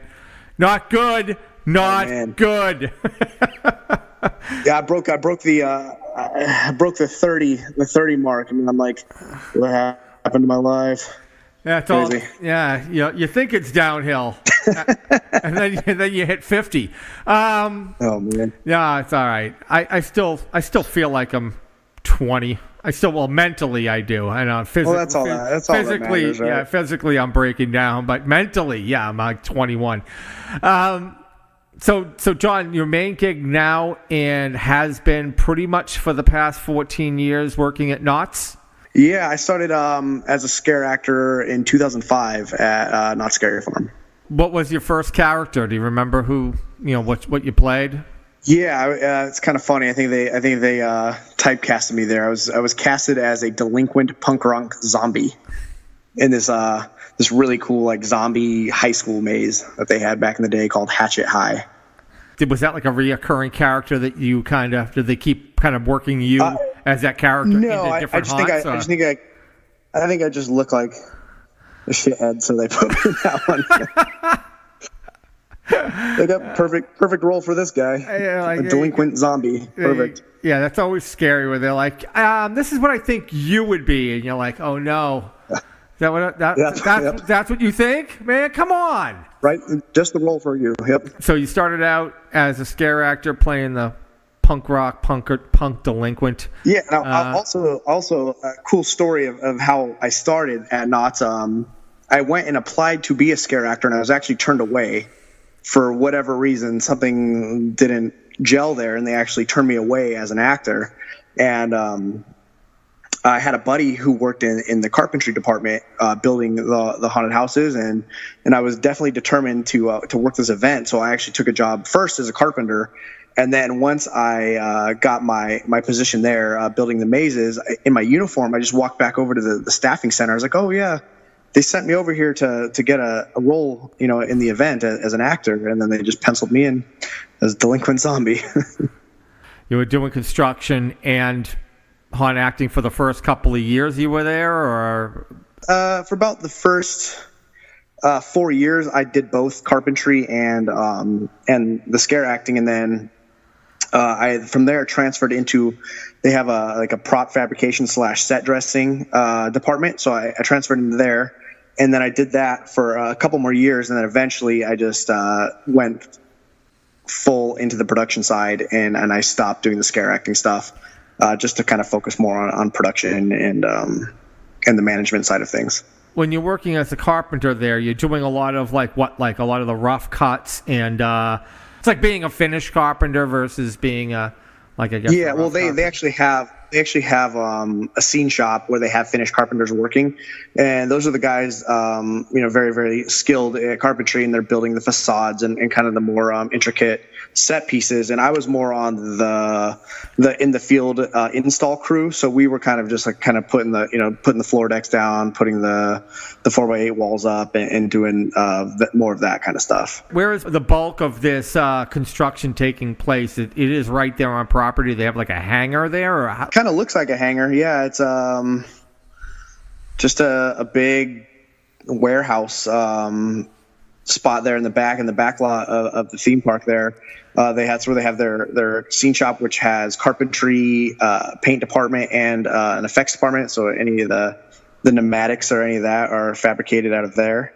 And then they also have a separate like prop shop where they're doing more of like life casting and running molds and all that stuff happens there, as well as all the storage of all the different props and stuff. The mazes are almost hangar-type buildings and set with facades on them or something to that effect? Most of them, correct. Yeah, most of them are in these bigger warehouses that were built in the back lot there specifically for the haunted houses. And that's why when we build a maze in there, we can roll the doors up, lock it down, and then it's considered storage for the year. And that way we don't have to break it down or anything.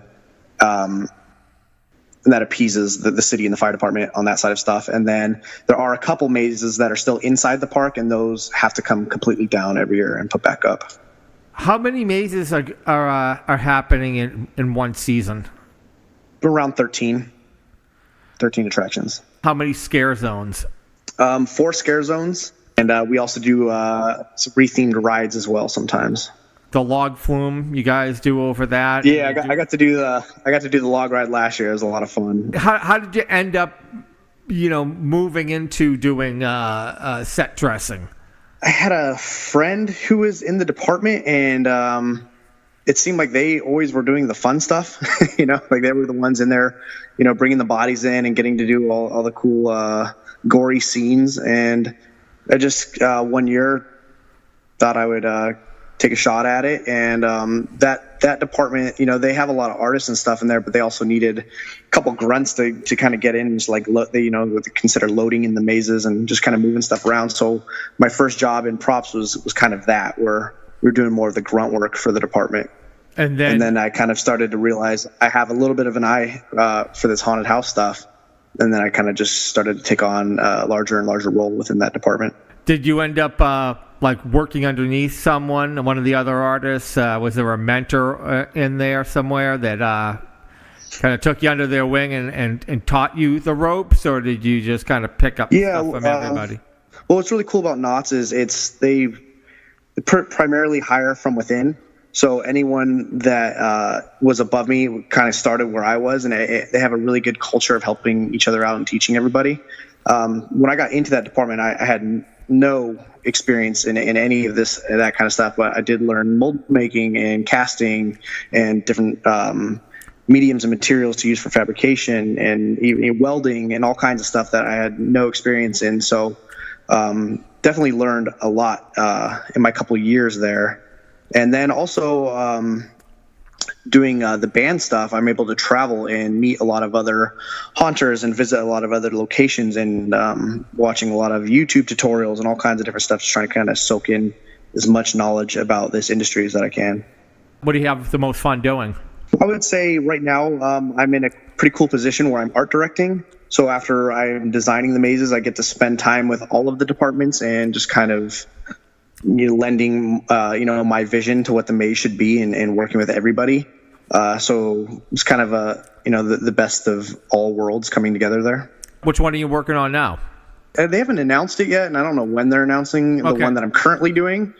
So can't quite talk about that one, but I've done a handful of other ones in the past. What ones that you worked on that? Last year, I did a maze called Dark Ride, which was kind of a defunct carnival dark ride that had been abandoned, and then taken, all the freaks and carnies and clowns were all kicked out, and being shunned by society, they came back and kind of created this refuge inside of this old, falling apart dark ride, which was a lot of fun. Did a maze called Paranormal Inc., which is kind of a spoof on ghost hunting TV shows, where if something actually happened, and they actually did break down the dimensions between our world and the next, what that experience would be.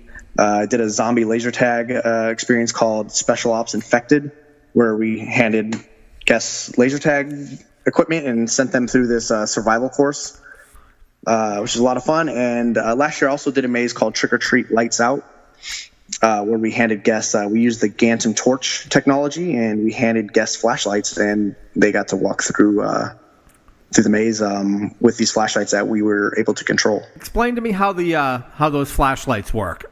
They're capable, off the shelf, they're capable of receiving an IR signal. So you're able to, through emitters, send signals out to manipulate the flashlights, whether it's changing colors, changing an effect on them, the brightness. They also have like a little vibration motor inside of them. So there's a lot of things you can do there. But what we did is we actually took out one of the little light bulbs and then we put in another IR emitter. So the flashlight's actually sending a signal as well.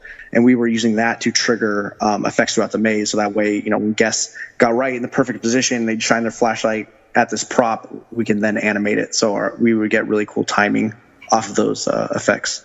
What kind of setup is that? Yeah, so the flashlight would send the signal to the sensor, and then from the sensor would take it and send it to our control board. And then from that control panel, we can kind of send it off to whatever it's going to be, back to whatever effect it's going to trigger. So I believe that it all was ran through DMX. Is it all automated, or are there also people pushing buttons behind the scenes, like watching on the closed circuit and hitting switches? Or no, it's 100% automated. Automated. I guess you don't want to leave it up to people screwing up or take it out of people's hands. I mean, and sometimes there are a couple other mazes where we do have a control board in the back where we have techs watching, and we will give them a couple buttons of, just to trigger a little air blast or something to kind of occupy them as they're sitting back there monitoring things. But for the most part, all of our experiences are fully automated. How did the special ops work? That was 100% operational nightmare for the first couple of years. And there was nothing kind of like it at the time when we first did it. I think 4 or 5 years ago was the first year we did it on that large of a scale. So we kind of learned a lot of lessons those first couple of years. But we basically, each guest was given a laser tag gun. They were put in these squads of 8 to 10 people. And then they were paired up with squad leaders, which were our actors that would kind of lead them through the zombie apocalypse. And the first year we did it, we actually did it in an entire area of Camp Snoopy, which is like 6 acres, and it was massive. And that alone, when you spread out that many actors and guests and equipment that large of an area, it kind of gets a little tricky, especially with the high throughput numbers that we're trying to hit. So 2 years ago, we brought it backstage and we built out this whole facade, little city. And then we were able to kind of contain things a little bit more. Our throughput numbers, we were able to kind of achieve a lot higher for the event that we're running. But it's a lot of fun, a lot of really cool stuff that we learned. For being haunted attraction designers, we're always looking of how to distract the guests from the scares. And we noticed when you hand somebody a laser tag rifle, and ask them to shoot at things, that's the perfect distraction. So we're able to get a lot of really cool, unique scares. Yeah. And everybody, turns into Rambo at the same time, starts running through, and it's a lot of fun. Can you get killed and be taken out like in paintball? Yeah, once again, so I grew up playing paintball and all these things. So that's originally we had all the stuff where you had to find like these ammo stashes, and you could get killed and then you can get respawned back to life, and we had all this really like fun gameplay stuff in order. And then we realized we couldn't even have a reload button on there because people couldn't figure it out. Like, the average person going through, like, they'd come out and say, my gun was broken. It's like, well, did you hit the reload button? Like, no. So we ended up having to just simplify it down to just a point and shoot thing. And the one thing we did come up with that was really cool was kill streak rewards. So like for every 10 zombies you shot, your gun would automatically upgrade and upgrade and upgrade until I think the final weapon you could receive is like a ray gun, played off of Call of Duty Zombies there. Mm-hmm. But to the other end of that, the zombies could emit a signal from their headbands that you're shooting at to count as bites. And if they would bite you enough times, your gun would reset back to the lowest level. So we weren't actually dying. It was kind of more of just like you're kind of ranking up, I guess, and then you can get wiped back down to 0. The haunts over there are just absolutely phenomenal. You had the Hayden Hall Sanitarium. Now, was that the paranormal investigation one? Yeah, correct. You have a team, like you have a couple of actors who are taking them through. So they're recording it as if they were like ghost hunters or whatever, and it's taking a crew of like 6 or 8 people along with them. Yeah, so like the setup is there's this Paranormal Inc. TV show And they think they have this amazing piece of equipment that is 100% going to give them results. So they have brought in a live audience to kind of serve as an unbiased witness to this experiment. So we bring about 40 to 60 guests into this one large room at a time, which is we call the showroom, and then that's just kind of rigged from floor to ceiling and all these different cool special effects. We use a lot of video mapping. We have some stunt rigging in there, and then when the show goes live, they turn on what we call the ghost pod, and from there, this whole little show would play out. We'd have, like I said, the spirits appearing through the walls, and we have a live actor fly across the room. We had moving gurneys that would track into the room, and what we were doing with all these moving pieces is naturally dividing the room in half, because from there, 2 doors would secretly open from the walls, and it would send you through 2 different paths through the maze. That would then reconvene back in the middle, and then everybody would go out the same way. But it was this kind of cool choose your own adventure, high stunt attraction. What's the process like now at that level of trying to come up with something new, putting it all together? Like, I guess obviously doing it room by room, like set by set, room by room. It kind of starts around October for the year before. So the idea is before Halloween hits that we have about 3 or 4 concepts that we all pitch, and then from there the higher ups would try to pick one for us to kind of send us off in the right direction. And then from there, once those concepts have all been kind of finalized, we start digging into them right away. And the goal is to have the entire maze designed, every single room, all the props, have all our different lists, whatever special effects we need, lighting, everything to be done before Transworld hits. That way we can go to Transworld and start, putting in orders and sourcing things, and that kind of kicks off the whole production cycle for us. How much of your fabrication team, or like how much of it, some of the big animatronics and other special effects that you're doing, are done in-house? The majority of the larger animatronics are done in-house. Typically, I don't know. We pick up some of the Gorgolore acromatronics, or we spend quite a bit of money with Ghost Ride every year on the higher end bodies and stuff. But for the most part, everything's done in-house. The larger animatronics, a lot of the bodies that we're using are life casted and painted up and all that by our teams in-house. So I would say probably 90% of every attraction is built and created in-house. At least 90%. Now, when it comes to designing, are you guys using software? I mean, obviously you're not sketching the stuff out on bar napkins. Yeah, so, yeah. No, it's Vectorworks is my big drafting program that I use, which is comparable so it's a CAD to SketchUp. Okay, got it. It's CAD program, correct? Yeah, and then we have concept artists in house that they use Photoshop and they create storyboards and different concept renderings for different set pieces or different animatronics we'd like to create. So before any building gets done, you have to have the entire storyboard, so everything's complete, and you have to go through it step by step. We hand over a complete full packet to them that has everything from the build elevations to the floor plans to the paint renderings, the storyboards to the different lists, and then from there, each department can break it down, and that way the carpenters can look at the build elevations, kind of break it down to what materials they need, and they can get everything pre-ordered and all that stuff. And also, when just for budget reasons, they can kind of try and start forecasting their budgets based off of what we're giving them to see if we need to make any adjustments. That was my next question. Are you responsible when you turn that in to have a kind of cost analysis with how much this is going to cost them to do? So, okay.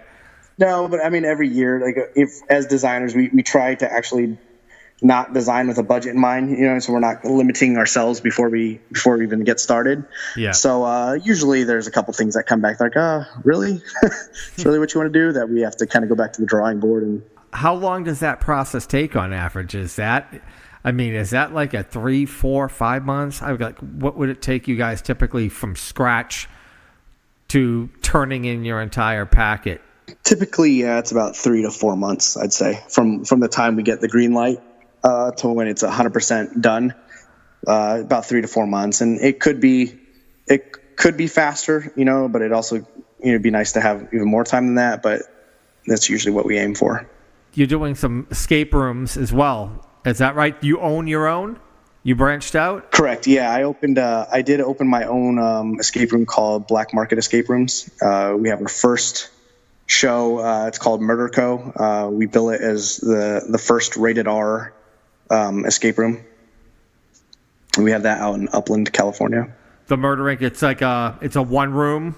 It's the one experience, but it's pretty large footprint. It's about 1,200 square feet. It has 8 rooms in it. So it's kind of a hybrid of a haunted attraction / escape room.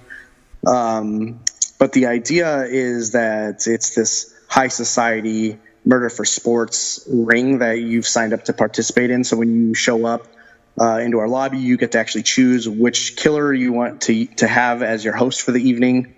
And then you get taken into what we call the showroom, and you get to watch a live murder take place. And of course, that doesn't go according to plan. And that's when the twist happens and the escape portion of the event kicks in. For that price, do you go through each one of the 8 rooms, or you choose one of the 8 rooms to begin with?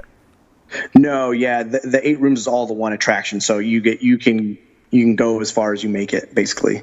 And then if you get to the 8th room and solve the final puzzle, then you escape. You get a pat on the head, you get a gold star on your forehead there, a little. Yeah. Yeah. We have a lollipop. Cool little, yeah. I'm kidding. So, I'm just being a jackass. So, what do you get if you do complete all 8 rooms? We have two endings. If you succeed, you unlock this certain thing. I don't really want to spoil it too much, but it's a cool little exit out, and then from there you get greeted back by the artist. You get made an honorary member for the evening. You get your picture, and then you leave. If not, we have a death sequence that you get taken into this other certain area. We have another cool little gag that happens where you're quote unquote executed. You've been caught and killed by this Murder Co. company. But we are controlling this game very closely. We have a pretty cool system that we use that allows us to kind of monitor, and we can help guests along, or we can slow them down. And we do like to try and get people to experience the entire thing, all 8 rooms, and preferably we want people to make it out and have fun with it. And if not, we just kill them. So. Or you just die. So how's the band? You have Winds of Plague as your band. How often are you guys? Yes. Do you guys tour the local area? Do you go out of state? We do. We tour out quite a bit. So that used to be my full time gig, and then haunting was my side thing, and then those roles kind of reversed, where I'm now doing the haunt stuff year round full time, and then the band stuff we just kind of do every couple months. We play a couple local shows. We tend now to stick more to the West Coast, but we did just make it out to the East Coast about 2 months ago. We were out that way. Yeah, where'd you play? And we tried to pick up some. Out in your area, we played Worcester. Yeah, Worcester. Say that? The Big Woo. Yeah, that's how you say it. Yeah. We played the Palladium out there, the New England Hardcore Metal Festival. Cool. A lot of fun. Yeah, and I went to this. It was supposed to be billed as the world's largest Halloween store. Yeah, the one. Yeah. I do not think that's a true statement. It's the largest one in Worcester. Yeah, there you go. They kind of they omit that last part. It's not even that far from my house. It's maybe a little over an hour drive. I still have never been to it. So I remember seeing it on some Travel Channel show, and I was like, oh, we got to go over there, and then it was all right.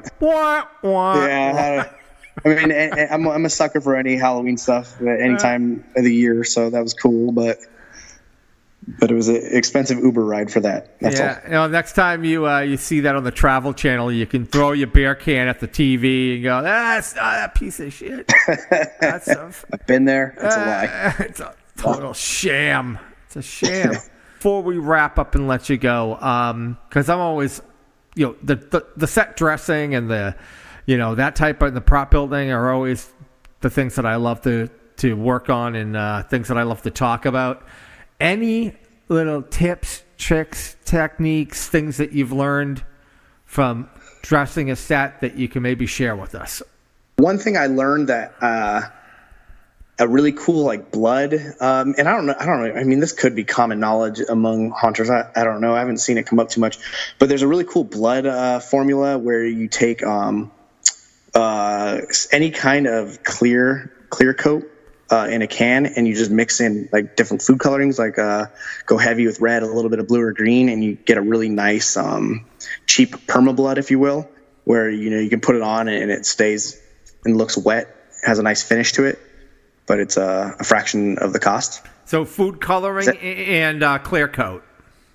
Yeah, I want to say we typically use the Glidden like clear coat, just whatever clear coat you can find, and then we buy the really large bottles of food coloring. And we put in a shit ton of red, and then just a couple drops of blue. You got to be careful with it so it doesn't go purple.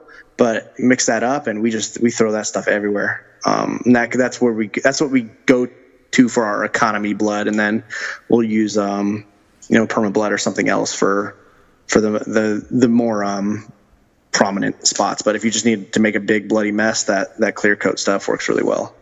That's awesome. I've never come across that. So yeah, I think I've seen. I think I saw Alan Hops do a tutorial using glue, like a clear glue, and it's the same idea, except this is paint, so it won't wash off. That's exactly what I was looking for. Yeah. Good. You got one. Give me one more of those. Give me one more little tidbit. Well, I'm just on that same note with the clear coat stuff. You can use it. Same thing. You put green in it and make it slime.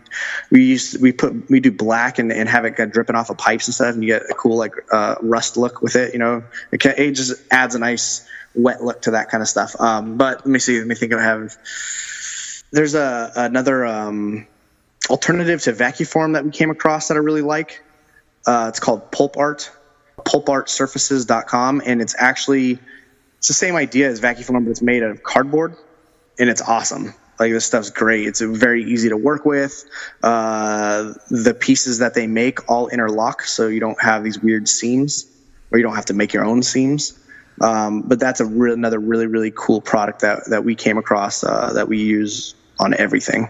Before I let you go, there's actually a couple of kind of exciting things that are going on for you right now as well.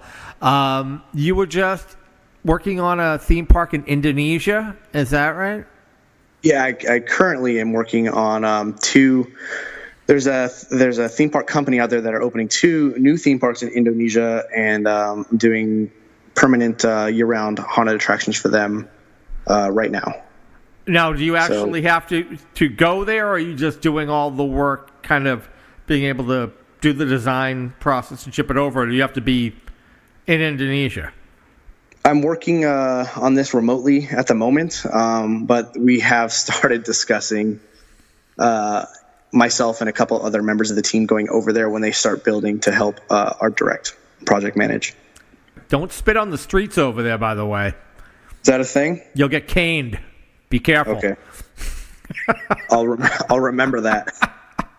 Say, hey, I remember Chris Baker told me something. And something about I should spit on the street. It's a sign of respect, I believe. Oh, yeah, and the other big news. Talk about Queen Mary's Dark Harbor. Yeah, so very excited about this. I got brought on as the production designer for Queen Mary's Dark Harbor for the entire event. So I'm working on 6 haunted attractions for them.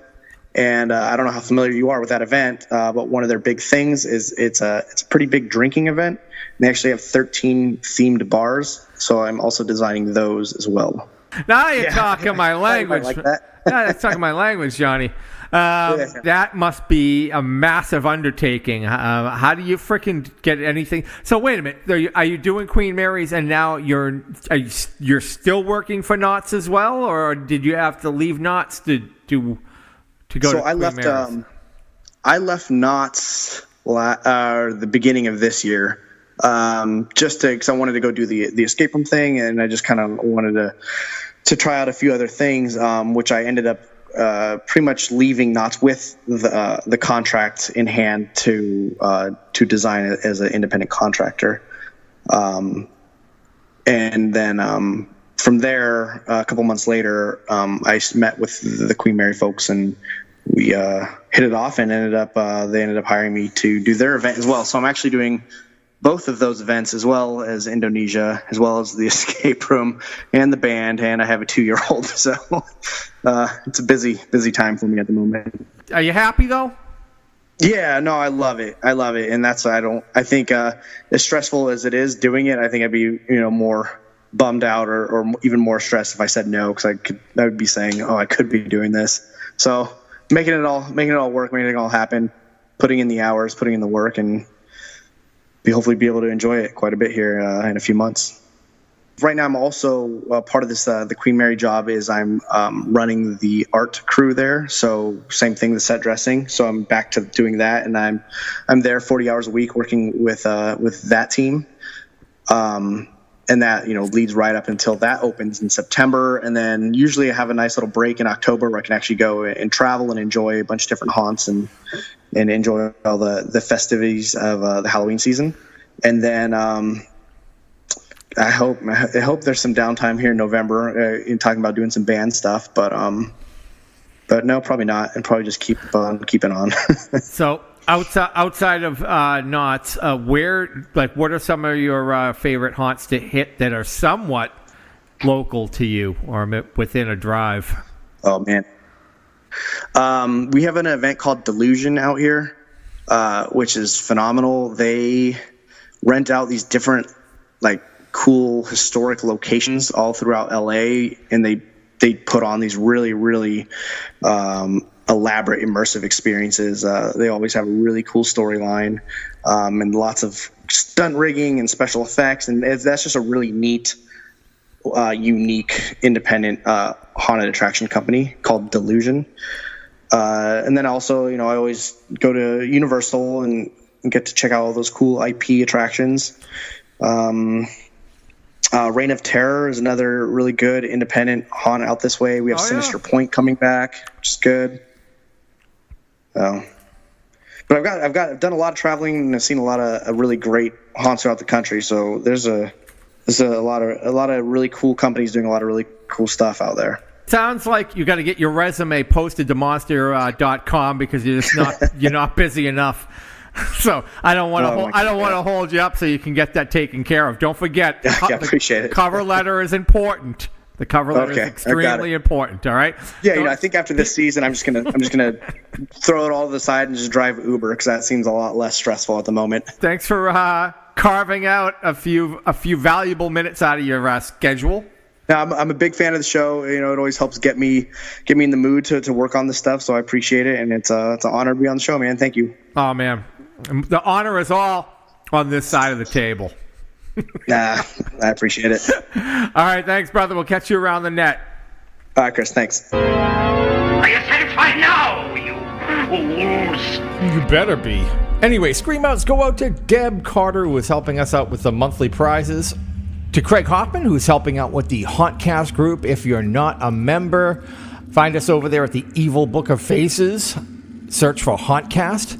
Loyal Minion Rob James of Final Vinyl for supplying the vinyl Hauntcast decals that we'll be giving away in a few minutes.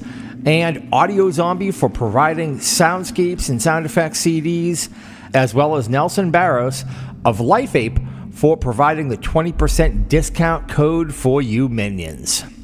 I will be adding a discount page to the website for them and other vendors who will be offering discounts for you guys.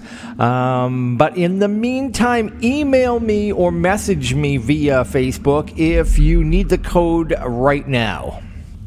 By the way, if you have a haunt and Halloween related business and want to sponsor the show by giving away some prizes each month, or just a one-shot, one-time deal, or even offer a discount code for the minions, hit me up at baker@hauntcast.net. And scream outs go out to all the Patreon supporters who help bring the show back bi-monthly. Wes Campbell, Don Doshall, Steve Dolshall, Ron John Holland, Stephen Garrett, Michelle Oliver, Donald Keith, Evil Deb, Ron Knobloch, Knobloch, damn it, I'm going to get that right one of these days. Mark Muncy, Rob James, Brent Wilson, Sudsy, Tim Fowler, Gregory Wallace, Sean Timmons, Doug Kaborak? Sorry, man. Craig Maines, Jim Basilone, Joe Hodges, David Calkins, Russell, I don't know, he didn't leave a last name, Daniel Hoffman, Scott Santana, Linda Marshall, Donald Powers, Jim Slanker, Nick Shepard, Justin Krasdomensky, James McLarty, Nelson Barros, Christopher Reeves, Teresa Meredith, Lisa Holman, Mark Blumhoff, John Farmer, John Francois Pomerol, Chris Keynes, Mark Constable, Francis Alshouse, Michael Head, James Shearer, Robert Sosak, Daniel Wendoff, Jules Norcross, Cindy Noyes, Randy Evland, Devlin Hyde, Jim Transu, Scott Messinger, Jacob Bauer, Crawford Hampson, Graham Lena Painter, Cthulhu's Dream, Omega FX, Eric Curtis, David Freeman. Guys, will you please put your last names in here? Steve, once again, last name, Steve Davis, Matt Murfeld, Barry Woods, Mason S. Johnson, Robert Coel, Victor Ives, Bob Vaillancourt, Rudolph Inamoto, DG Gothic, Casket Repair, Goth Kitty Lady, David O'Neill, and Mariah Bowers. Once again, guys, if you want proper recognition, make sure when you sign up for Patreon that you do use your last name. Well, unless you're worried about being blacklisted by your family, your friends, being fired from work. Okay, I get it. You remain anonymous, whatever. We are oh so close to reaching our second goal. When we reach $1,050 a month, we will be releasing monthly videos, some prop tutorials and some product reviews. We'll also have 2 YouTube Hangouts a year, and I'll also be throwing in some extra super duper digital content on top of that. Now, the tutorial videos, some of the Hangouts, some of the extra podcasts, and other digital content will be available for Patreon backers only. So to make sure that you get everything that we release over the course of the next year, and to help bring Hauntcast back on a monthly basis, which the goal is $1,400 a month, make sure you support us on Patreon at patreon.com/Hauntcast. If you already have backed us for at least $10 a month, you qualify to win the prize booty. Speaking of that, Scully, dip your dirty, filthy little syphilis-ridden paw into the skull and pull out some winners. The winners of the final decals are Greg Wallace, Chris Keynes, Wes Campbell, and James McLarty. How about the winners for the Audio Zombie CDs? The winners are Donald Keith, Lisa Holman, Stephen Garrett, Don Dolshaw, and Mark Constable. Email me your shipping information to baker@hauntcast.net. If you haven't already stepped up for at least $10 a month, make sure you're in for the prize drawing for next month, which is a DC Props Spitter Mechanism. Our Hauntcast Halloween Spooktacular will drop on October 5th, and our Stein will runneth over with the entire Dungeon of Degenerates. We will be giving away a DC Props Spitter Mechanism, as I previously mentioned. I will be chatting it up with the Dolshall brothers to discuss their Evil Dead cabin recreation. And my Haunting Guru guest will be cosplay, costume designer, prop fabricator, YouTube sensation, Evil Ted. Hey, hopefully this episode helped keep you occupied in your shop, your garage, your basement, or wherever you're building your latest creations for your haunt. At the bare minimum, let's hope we got the blood flowing to all the right places to put you into the Halloween mood. As Samhain creeps closer and closer, I have way too many projects still to complete, and I'm sure you do too. So for now, the dungeon is closed. Ladies and gentlemen, due to circumstances beyond our control, we are unable to continue the broadcast. But I can't leave them, I can't! Yes, go! You live! I'm going now. Heaven help you.